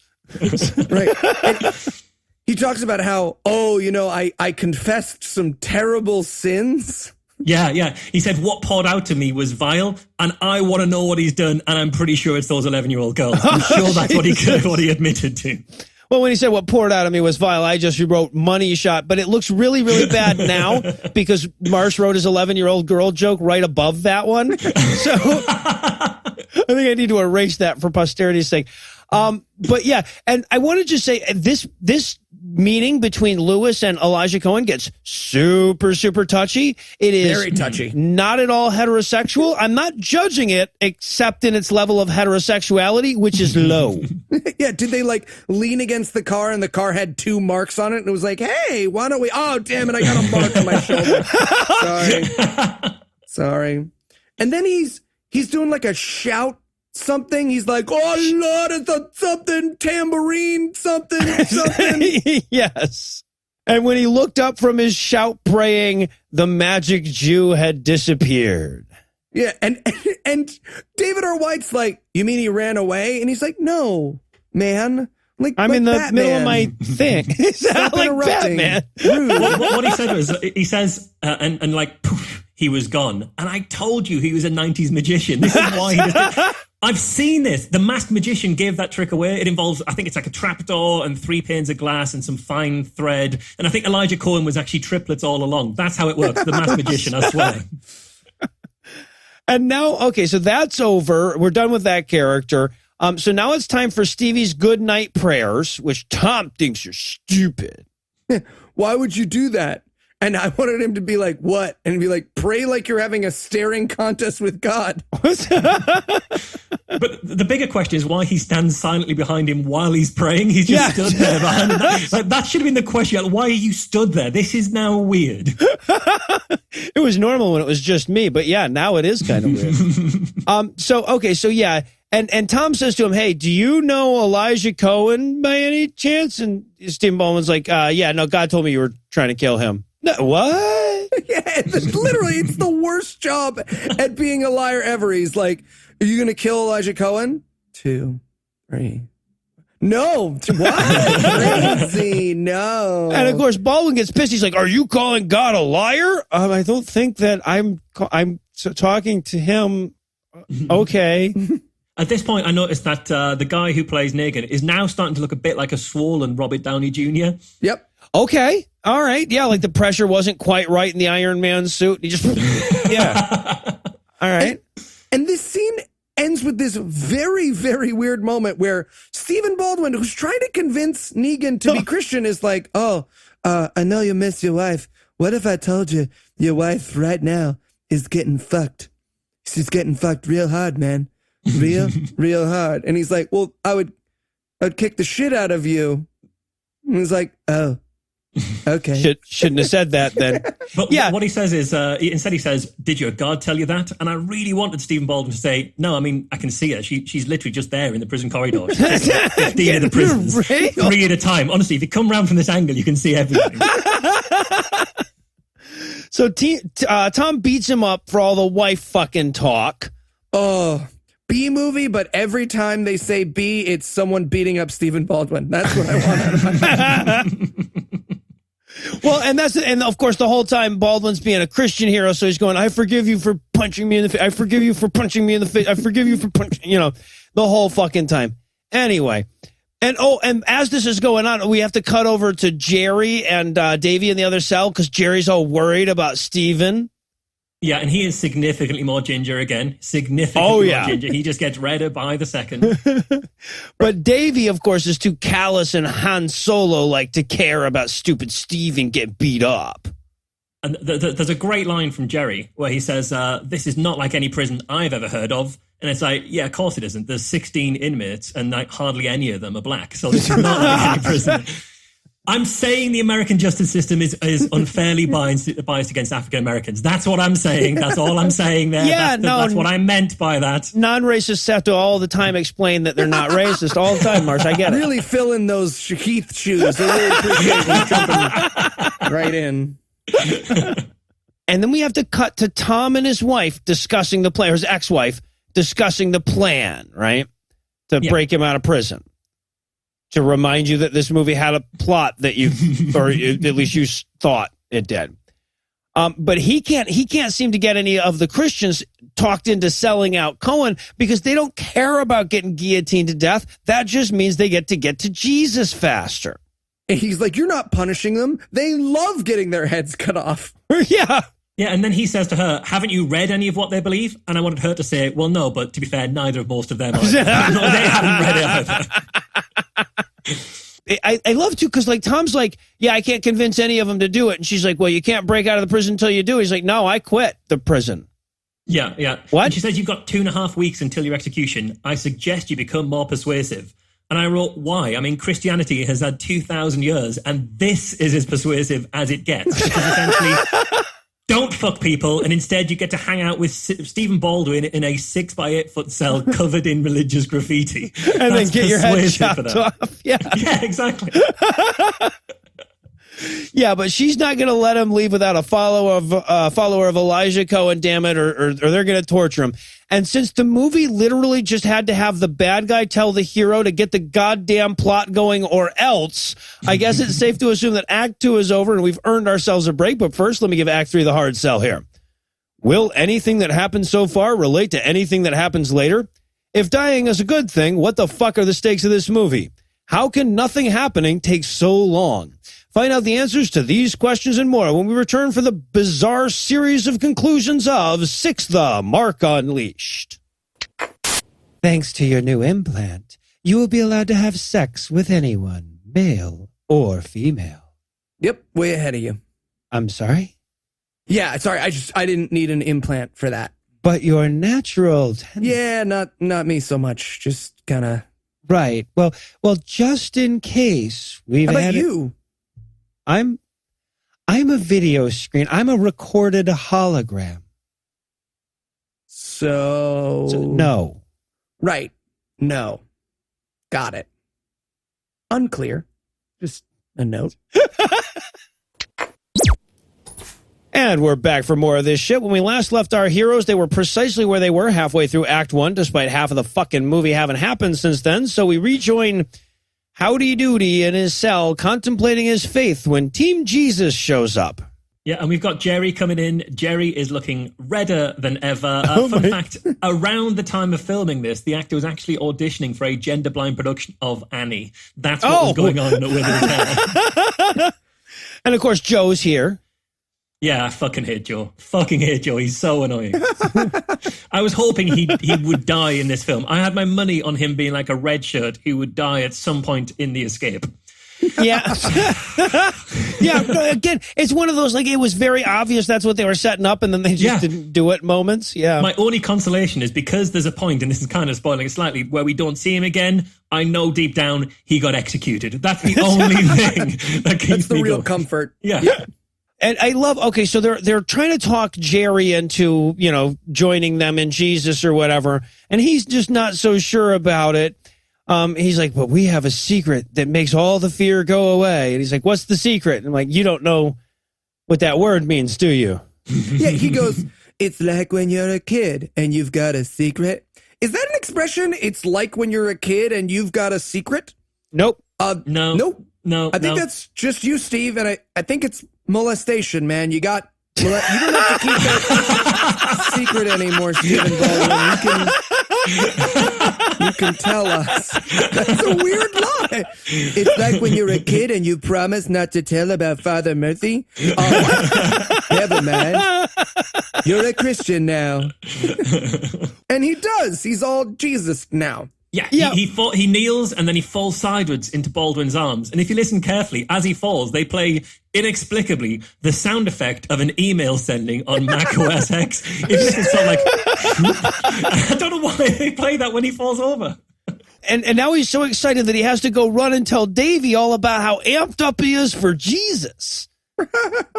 So Jerry's like, I'm all Jesus now. He's like, damn it. And then he walks off. Tom shows up and he's like, I guess a conversation with me is now logical in the progression of this story. What was all that about? And he's like, oh, he's all Christian. And because Subtlety, Thy Name Is Not this movie, Stephen Baldwin basically rises from out of shot. He might as well just stand up, having been under the frame, and goes, oh, a Christian who wants to escape.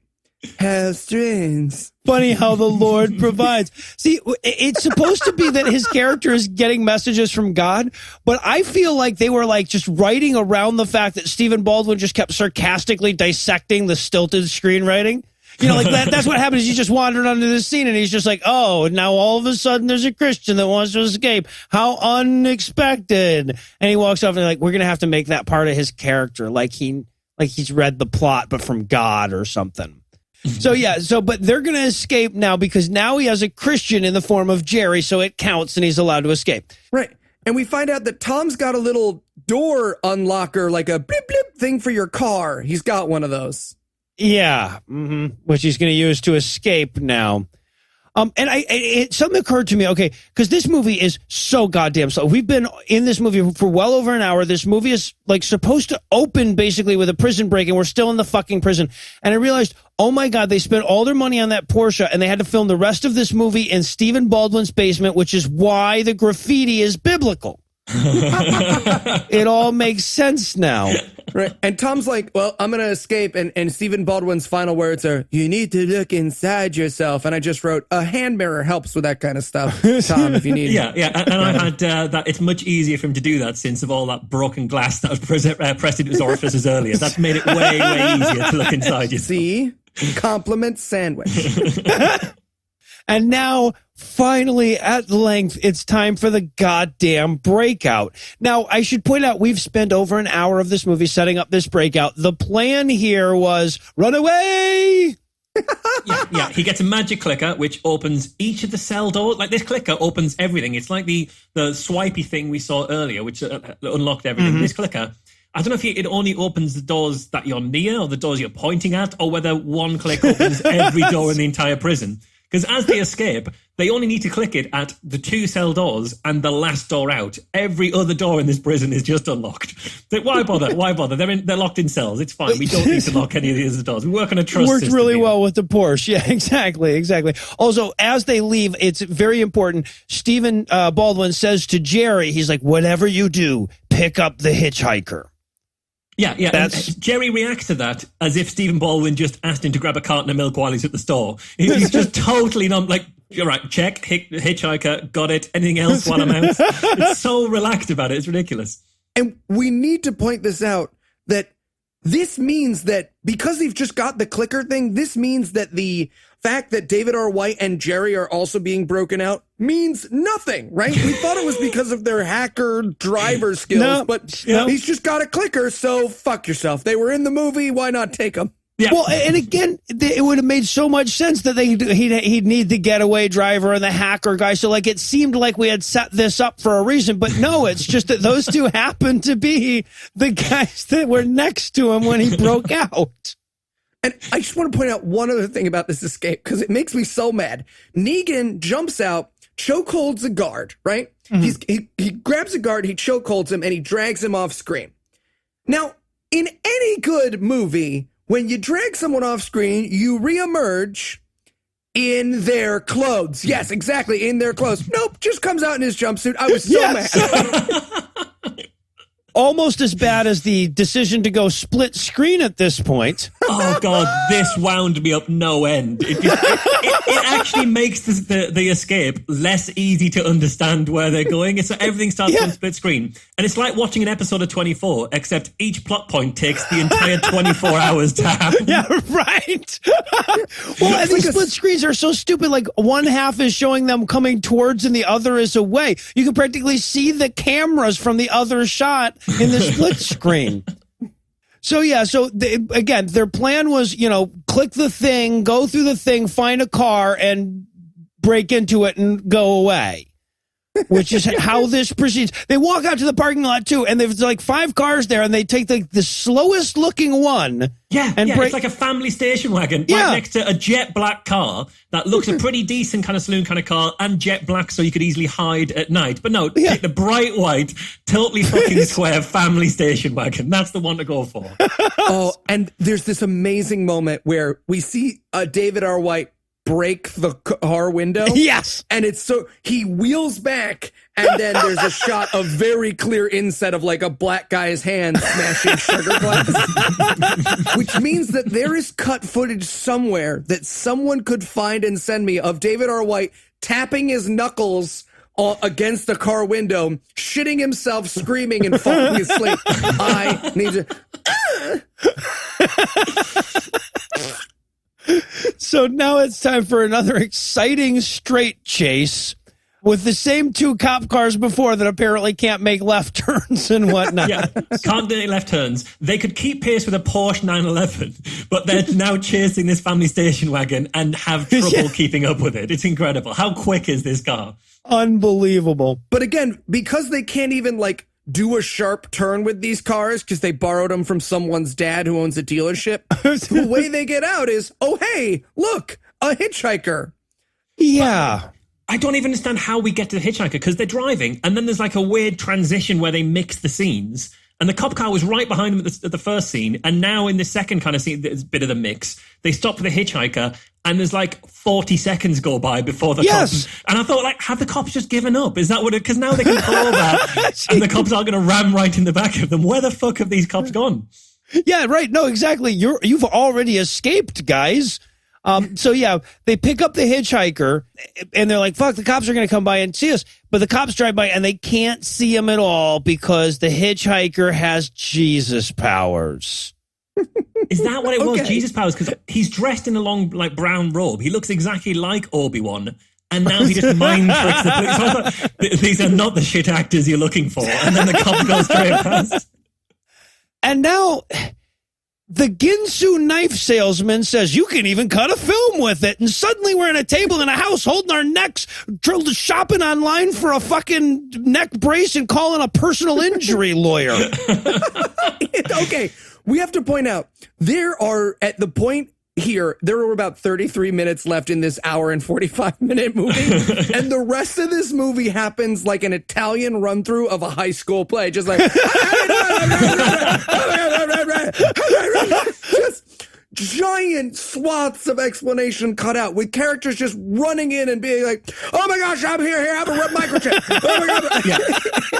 Just even this one scene transition pissed me off no end. My notes get super angry because my notes are, what the fuck just happened? Who is this person? What happened to the hitchhiker? How can a movie that's taken this long for anything to happen now just jump like this? Did I pass out and miss something? That's my notes.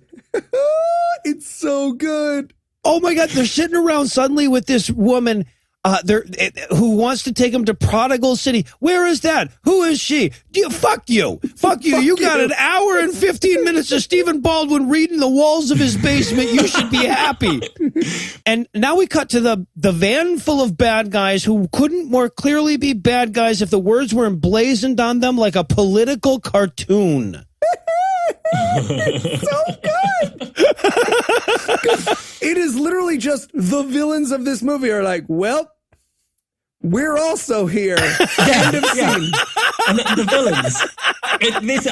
I don't even have notes for this scene by this point because my notes were just ... because there's nothing to say about this scene. You've got villains in a van, you've got Caliban, you've got fake Trinity lady, and you've got a guy who's halfway between the Terminator and a blonde Neo. And that's what this scene actually is. And what's amazing is, so now we're back into the basement thing, and David Ayer White can't wait to get away from the underground railroad where he is. Yeah. But and he's like chatting up the softcore porn star who I'm going to Google immediately after doing this recording and have some time for myself.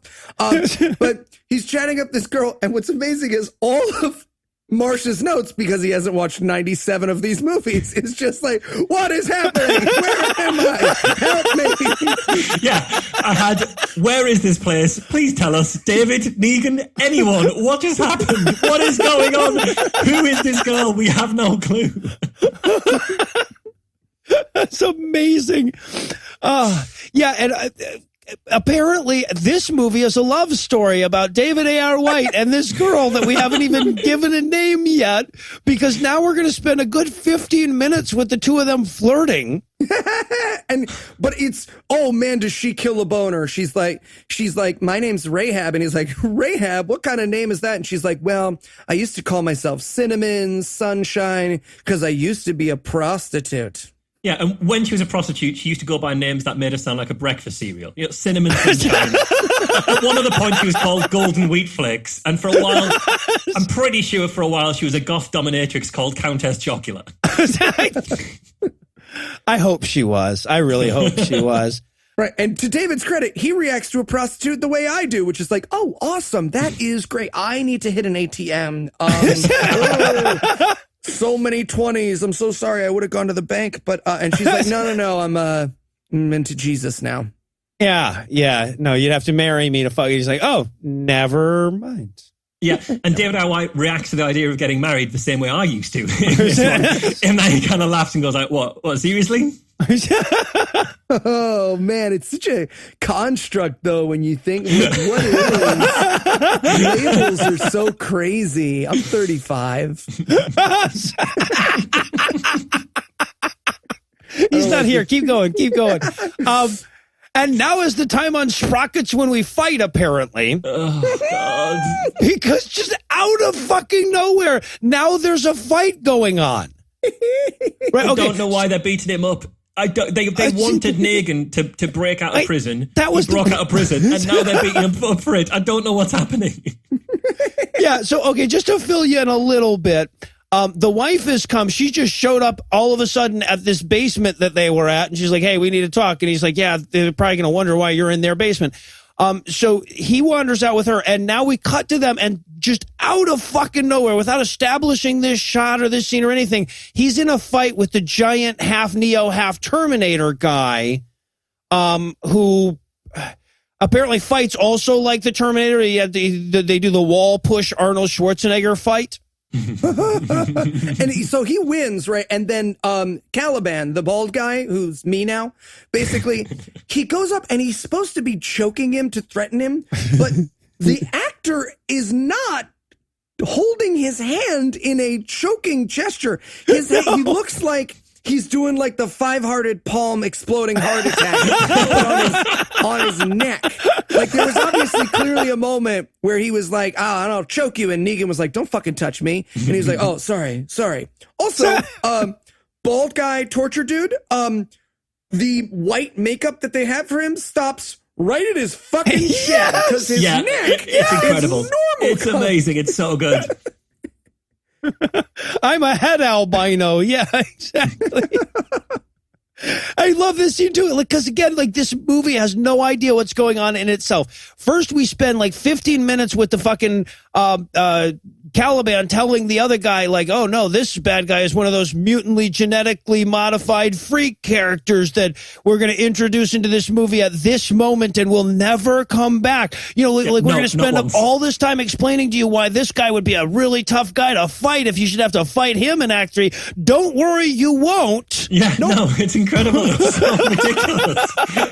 I had my notes originally they're all mutants. Wow, it's going to be X-Men. Nope, doesn't come back. Doesn't come back at all. Nope. Not useful. Yeah. So, and I love to, because they go, eventually they after they choke him out or whatever, they go, tell me one reason why I shouldn't kill you right now. And he's like, because I'm going to kill the guy that you put me in prison to break out of prison to kill. And they're like, fuck, right. Yeah, right. Give me one reason not to kill you, because I'm carrying out the plan pretty much to the letter. This makes no sense. Oh, right. Sorry. Oof. How you doing? I'm not great. All right. I just figured we were both in this alley. Maybe we could get a coffee. And since we were also worried about how things were going with Davy and Rahab, we go back to that. Jesus. And again, this is just characters running forward and saying things that will never matter, because this is where David R. White is like, I was married and my wife died. She's like, you were married before? That's how the scene starts, by the way. You were married before? Yeah, and I thought, what did he say before that? Because we weren't talking about him being married before. So why we just cut out one line? If the idea was she said, I'll only fuck you if we get married, there was a line that we've missed, and now she's saying you were married before. What was his line that got from that point to that point? I bet he said something like, look, we both know that marriage doesn't make sex happen. And she was like, oh, you were married before. See, I took it a different way. She's like, you were married before? And I want him to go shit, not a lot of people know this, but I'm the fucking narrator. I know, it seems like this movie's about Tom or Stephen Baldwin or something. No, me, if you could believe it. Also, by the way, suddenly there's 113 people in this basement with him. Were they here the whole time? No idea. It's ridiculous. And he explains his plan as well, how he's got the prodigal city. But he says, I'm taking Tom and Jerry to the prodigal city. And I thought, hang on, they're going with Tom and Jerry. They could have picked any other names but Tom and Jerry. I mean, I don't know. Here's a quick example. You could have gone John and Terry. You barely even have to change the script to get to John and Terry. And you don't sound like a cartoon. I did not realize that. That's so goddamn funny. It's actually the team in this movie. Yeah. And there's a great line where he says about Jerry as well. He says, God will look after Jerry. And I wrote, yeah, plus he's got Daddy Warbucks looking after him as well, so he'll just work out well. And the music in the background, there is no way the piano track in the background is not called Dead Girlfriend Story. There's no way that's not the title of that track. And then, so Jerry brings this scene to a close by coming in to tell them nothing. All right, here's what happens. Davey and Rahab are sitting there. Jerry comes in, he says, hey, we're going to leave when I'm done with this thing. And it's like, of course we're going to leave when you're done with the thing. Why would you, hey, Eli, when we're done reviewing this movie, I'm going to close the Zencaster window we're talking and then through. 30 more seconds of shots. Yes. Well, they do that a lot in this movie, right? The camera just seems to linger there. Somebody going to say cut? Is somebody going to, we're just okay. And now we're reprogramming the marks of the beast. But we're also reprogramming the plot of the movie. This is very important. Yeah, very much so. This is where we learn that Tom is still in love with his ex-wife, and he would like to take out the satellite network because it would bring her back to normal. What satellite network? Fuck you. Go fuck yourself. Why would you think there would be an answer to that? Oh, Jesus Christ.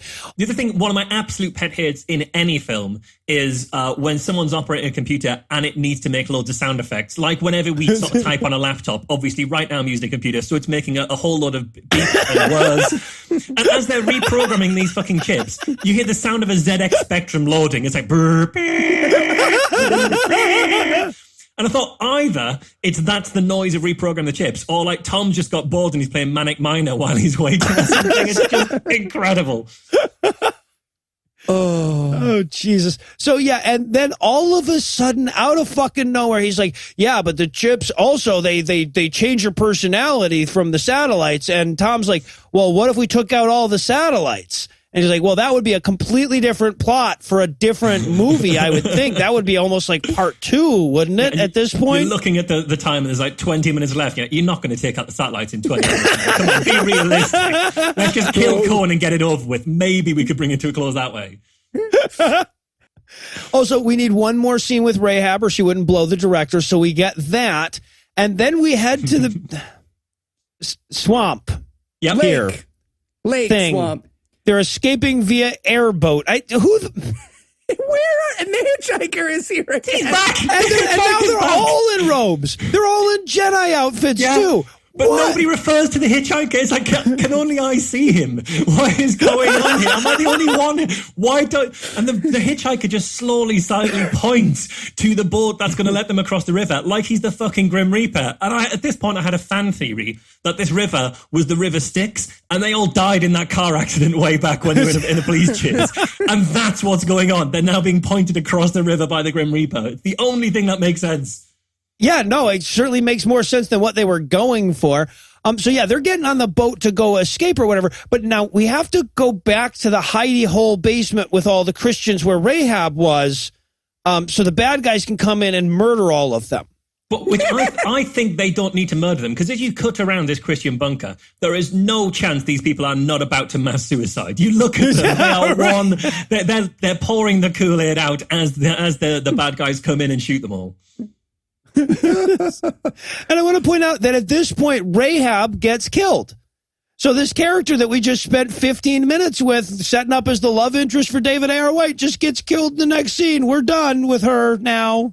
Yeah, and there's no way she's not regretting giving up her life of being a prostitute. Right. She wishes she still carried on the sinful ways, blowing guys for money under her pseudonym, presumably Honey Smacks, or whatever pseudonym is.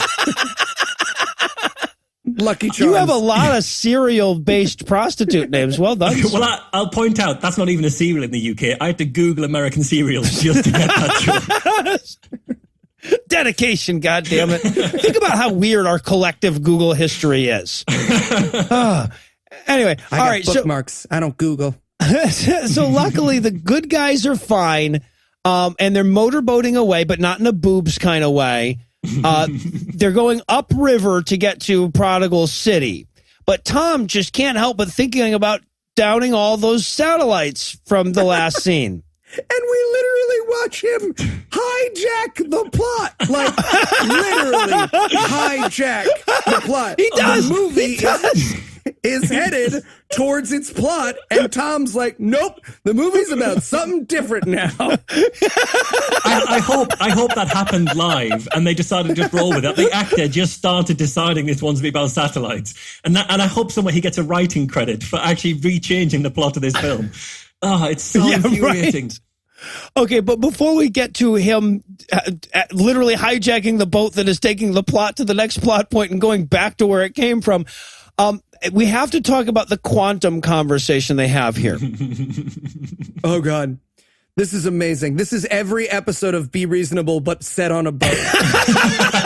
I really wanted it to cut over to Marsh, and Marsh to just be going, Now, do you think, here's a question that a lot of listeners might have. A lot of listeners might have, not me, of course, because I'm on your side. A lot of listeners might wonder, what if AIDS wasn't caused by a bat flying in your window every night and sprinkling dust over you? What do you say to people who say that? I should stop giving you advanced previews of upcoming shows, Eli. I should stop sending you the shows ahead of time. So here's the thing. the satellites work on a quantum computer system because that's a real thing. They're pretty sure. So you would need a quantum computer to communicate with it, which means by necessity that their chips are quantum computers, right? Because they communicate anyway. So, but nobody wants to help him with his plan, because where would you find a quantum computer if you're walking around wearing one in your hand all the time?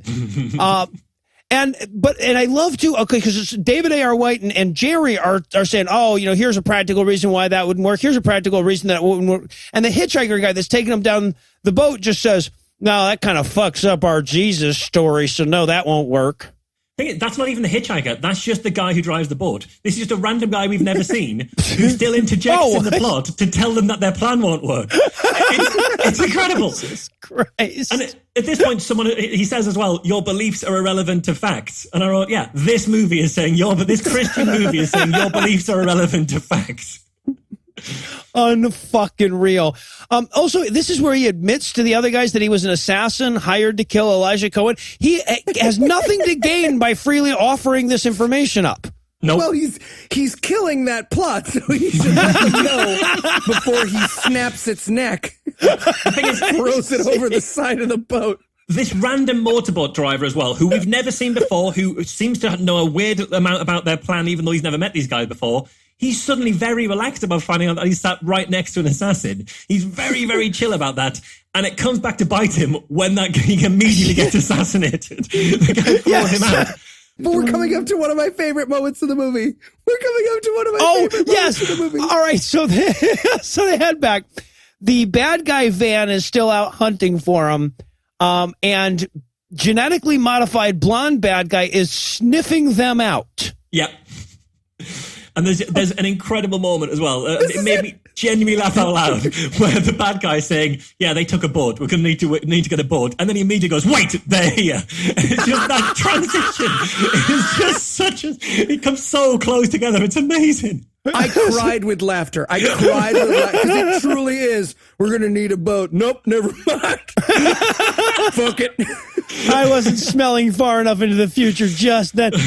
Yeah. And he gets shot. Okay, so this is the character that we've set up as a genetically modified super soldier with extra power, sensory powers and everything. He just gets shot in the head and dies now. Yeah, bang, done. That's gone. it. We're done with him. The blonde, the bald guy, the torture guy, he also gets shot. Everybody with the ex-wife gets shot, and we're like, oh, I guess that's why we introduced other bad guys. Well, let's talk about how crazy this shooting thing is, because it's like, oh, Terminator guy gets shot, and they shoot into the bushes where the shot came from.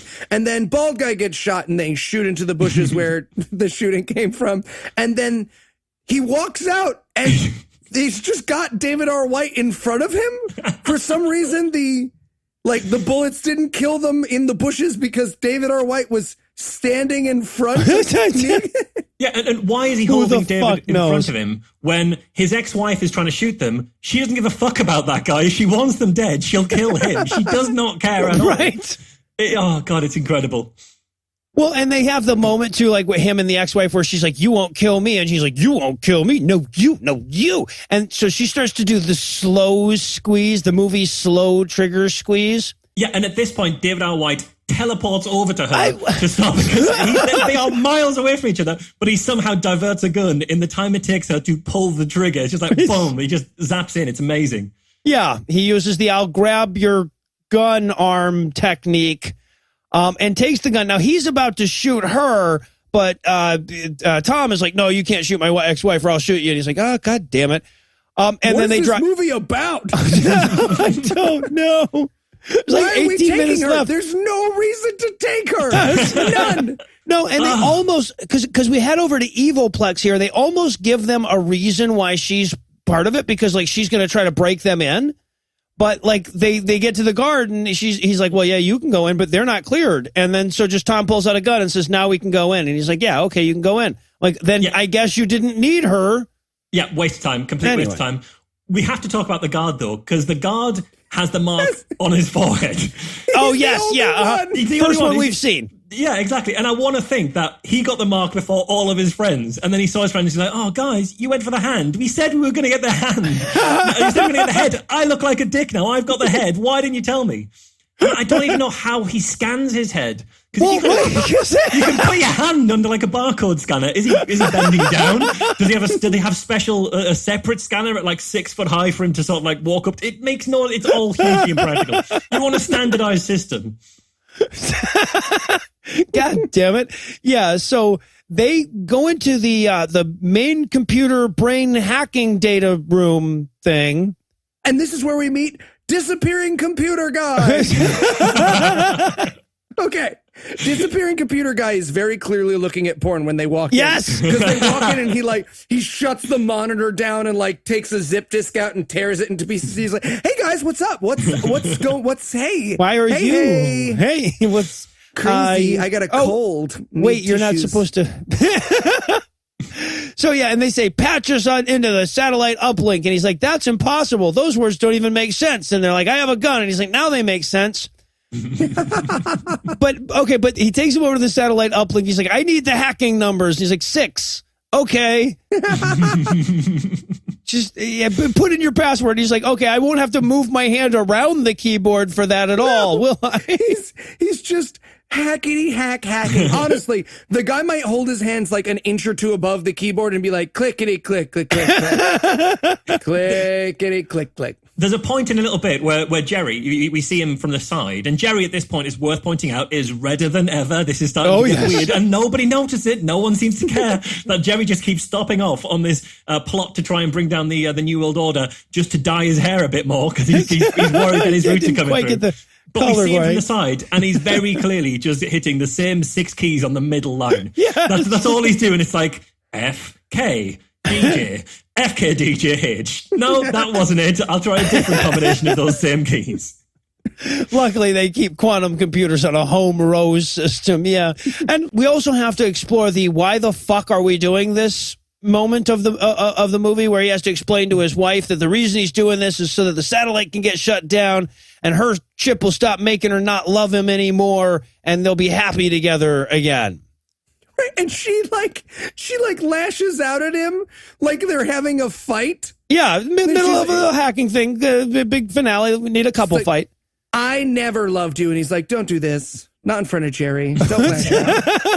He blames microchip talking. Yeah, he blames her chip, and I think the problem isn't the chip on her hand; it's the chip on her shoulder. Am I right? Boom. Oh shit. Oh, yeah. What I love during this emotional conversation as well is it's totally undermined by the constant beeping and whirring of the computer as Jerry's trying to hack it. And I was just thinking, can't you hit mute? Like, why does that computer even need speakers? Why would you need to put speakers on that? Why do you need to put speakers on a mainframe? It makes just turn them off. Turn the sound off, Jerry. I love to, at one point, Jerry goes like, "I have no clue what I'm doing here, guys." And I'm like, "Yeah, no, we can tell because you're only getting those 8 keys, bro." Yeah. Press H faster. Just keep pressing H faster. Honestly, I swear it'll work. He yells, just for no reason, he goes, "So much redundancy, like secular podcasting." Yeah, and he says, "There's just security all over the place." What does that mean? What does that mean? It's just covered in security. But in the end, he can't quite bring down the satellite thing, so the bad guys come in all slow motion-y. And the bad guy comes in and he's like, "I'm here." He does a slow clap. He walks in doing a slow clap. Yes. And he's like, "I'm here to make this movie about something else." Yeah, that plot's now dead. Yet another plot against the wall, shot down. You almost had your hammer on that mold, didn't you? Yeah, so it's time for the protracted bad guy Mexican standoff monologue thing. And he's like, "Oh, I have no Negan is like, I have no reason not to shoot you." So he starts to shoot you, but who should come in but Elijah Cohen? Oh, yeah. Oh, my Elijah God. Cohen. And we cannot overstate this moment of the movie, right? Like Negan goes to shoot him. He's like, "Here's my contribution to history. I'm going to murder you in 3, 2, 1. And then just then, literally, comes in and a light flashes in the room. And we hear, "Thomas, stop." And we turn over and this Elijah Cohen character is coming through an open door, bathed in white light. Like there is, I literally laughed out loud, had to pause the movie and get a tissue and not for my eyes, This was an amazing moment. This was the cheesiest moment in any David A.R. White movie. Also, the leader guy is blind now? Yes, the Yeah, main... but not surprised at all by it. Like, No. Elijah Cohen has blinded him, and the leader just says, I can't see now. He's very relaxed about the fact that he's been stricken blind.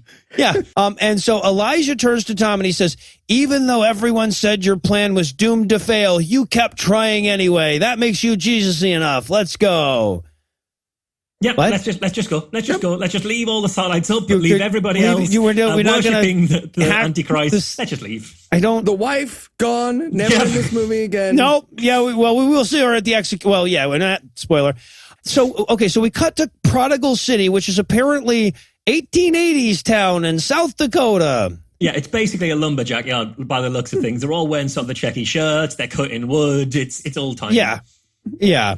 Right. And Jerry is going to stay in Prodigal City, a place we have never seen before that we are only now learning about. But Dave and Tom, Dave's going to leave to join the revolution, and so is Tom? Yeah, this is a revolution that we don't really know is a thing. We've not. Really, I don't know that we know there is any kind of thing. And he specifically says, "Yeah, Prodigal City, it's just not for me." And we can tell that because we've seen 1.75 seconds of Prodigal City up until this point. That's all we've got to kind of expose. Oh God! And so as bad. we're looking at it, we're going, "This is so not Brody." Yeah. Yeah, and Jerry's hair is so red, it's fucking scarlet, and no one's mentioning it. And I thought I was going crazy. I thought this movie is gaslighting me. And just because this movie refuses to be over, after we have the introductory Prodigal City scene, we cut to later, but in the same place. Right? Because like at first they're making it, and then we cut. Like, they're making the stew, and then we cut to them having eaten the stew and doing the dishes. It's like, well, I was wondering what they would have eaten. And then they just leave. They just leave. Davey's like, yeah, these Christian girls don't fuck. You want to go? And he's like, yeah, apparently the movie's not over. We should be moving or something. And somehow there's another fucking scene.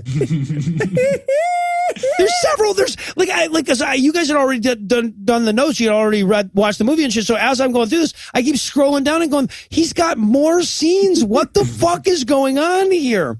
Yeah, this scene is the end of the Incredible Hulk as David Banner walks to another town scene. That's what this bit is. They're just walking down the deserted road. Dun, dun, dun, dun, dun, dun, dun, dun, dun. But if it ended there, maybe the scene would make sense, but it doesn't. So yes, they have apparently reached the predetermined separate ways road. So they say their goodbyes, but just as they're about to leave, a Jeep drives up. And damn it, torture troll. It turns out that Caliban wasn't killed when he got shot with the big blonde guy earlier. He's still alive, and he's hunted them down somehow that How we don't did know he about. find them? Who knows? We don't Go need to know that. fuck yourself. And it makes me think, why didn't you check that he was dead? And what happened in that shooting scene earlier? Terminator guy gets shot, another shot rings out, and Caliban just knows to drop to the ground, thinking, I bet what happens if I play dead now, in like a week or so, I'll be able to track them down and find them again. Maybe that's how he finds them, because he's Caliban. He can just track them. That's what Caliban does. Oh, it all yeah. makes sense. Yeah. No, yeah, right, exactly. Tom was a mutant the whole time. And okay, so now they're captured, and we cut to them being tortured. We're back in the Wonder Woman torture chamber with the bracelets. I love that Marsh tried to make this make sense. Yeah, I think it makes perfect sense. It all comes back together. This whole movie so far has been one of the torture simulations. That explains it. Nothing's happened. So okay, you didn't like that confusing going around whack-a-mole plot thing. We'll go back to the broken glass one. It's fine. I know you preferred that one. So yeah, for 6 days they've withstood the torture, and now they have to make a choice between life and Jesus, and they choose Jesus. Well, Tom chooses Jesus. Which is fine, because we've already established at the start of this film that he'll say and do anything under torture. He says that very explicitly. I'll do anything to make the torture stop. Tell me what you want me to do. So we already know that he can't stand up to torture, and that's why he's turned into Jesus. That's fine. That's fine. Must be. And so the message of this film is that sometimes people need to be tortured into loving Jesus. That's the message this film is sending at this point. Right, so Tom gets executed.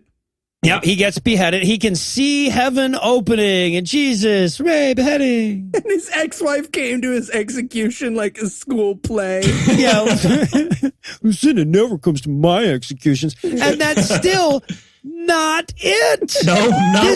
This movie, like a decapitated head, keeps going for 4 minutes after it's dead. I don't understand this. So now Jerry is doing a Bible study over flashbacks of the movie. And the thing is, Jerry survives, but he'd already accepted Jesus. So I can't figure out if that makes him a better or a worse Christian than the guy who died for Jesus. So is Tom or Jerry the better? I have no idea. We'll never know. Right, yeah. And so now we go all the way back to the beginning. Davey picks up his narration from the beginning. Remember how he liked Saturday morning cartoons and remembered them already or whatever? We're back there now again. And it turns out that when they were getting tortured, he decided to take the implant after all, and his character's going to burn in hell for eternity in the end. So what we're seeing is that the characters that make the right choice got tortured for 6 days and beheaded. The guy who made the wrong choice has to have a 200-year fuck party. Yeah. That's where. And what I hate about this as well is the last line when he says, "The last choice I made was the wrong choice." He delivers that straight down the barrel of the camera. Oh, straight yes. to the audience. It's like, I'm talking to you guys. It just takes all the fucking subtlety. None of the subtlety was there, and it still managed to wring Yes, more somehow. subtlety out. It gets into, oh, God, it's terrible. All right.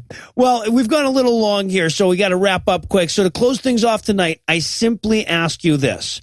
What is the worst Hollywood apocalypse that would be more fun to live through than this movie was to watch?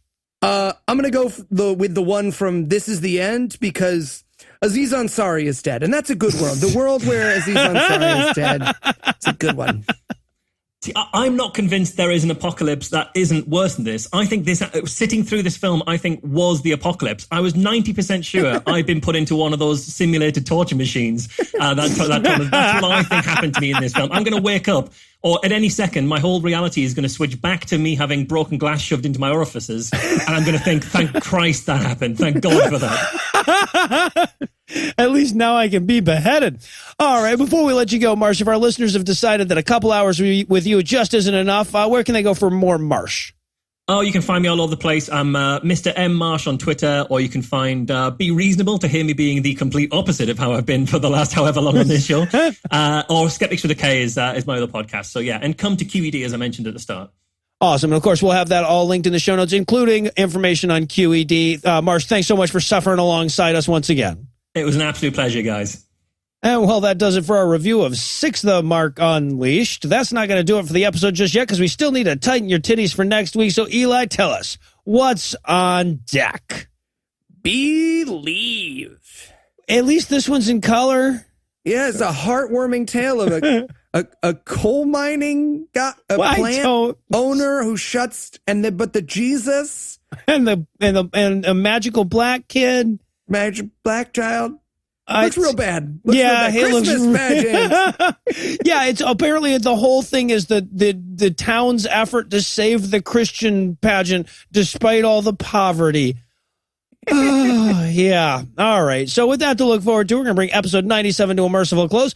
Once again, a huge thanks to Michael Marshall for hanging out with us tonight, and an even huger thanks to all the Patreon donors that help make the show go. If you'd like to count yourself among their ranks, you can make a per episode donation at patreon.com/godawful and thereby earn early access to an ad-free version of every episode. You can also help us out a ton by leaving us a 5-star review on iTunes and by sharing the show on all your various social media platforms. And if you enjoyed this show, be sure to check out our sibling shows, The Scathing Atheist, The Skeptocrat, and Citation Needed, available on iTunes and all them other places where podcasts are. If you have questions, comments, or cinematic suggestions, you can email godawfulmovies@gmail.com. Legal services for this podcast are provided by the law offices of P. Andrew Torres. Our theme song was written and performed by Ryan Slotnick of Evil Giraffes on Mars. All other music was written and performed by our audio engineer, Morgan Clark, and was used with permission. Thanks again for giving us a chunk of your life this week. For Heath Enwright, Mike Marshall, and Eli Bosnick, I'm Noah Lugeons, promising to work hard to earn another chunk next week. Until then, we'll leave you with the Breakfast Club close. This movie cheated us out of watching Joe get his head cut off, and Marsh will never be okay. David R. White changed his mind about the whole taking the mark thing once the group sex started. You think? Oh, never mind. I'm fine with this. I'm actually... I always really thought butt fine. stuff wouldn't feel, because it doesn't feel that good to poop. Nope.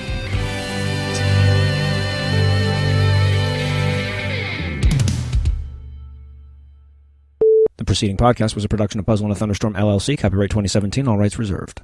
Major art theft in Boston overnight. 2 thieves posing as police officers overpowered museum guards. Very dramatically said, "Gentlemen, this is a robbery." A part of our heritage has been stolen. This horrible thing occurred in 1990. Everything changed because of that. Someone on the inside helped the thieves. From the guys who brought you Missing Maura Murray and Crawl Space. Empty Frames will be available on Apple Podcasts or wherever you get your favorite podcasts on February 6th.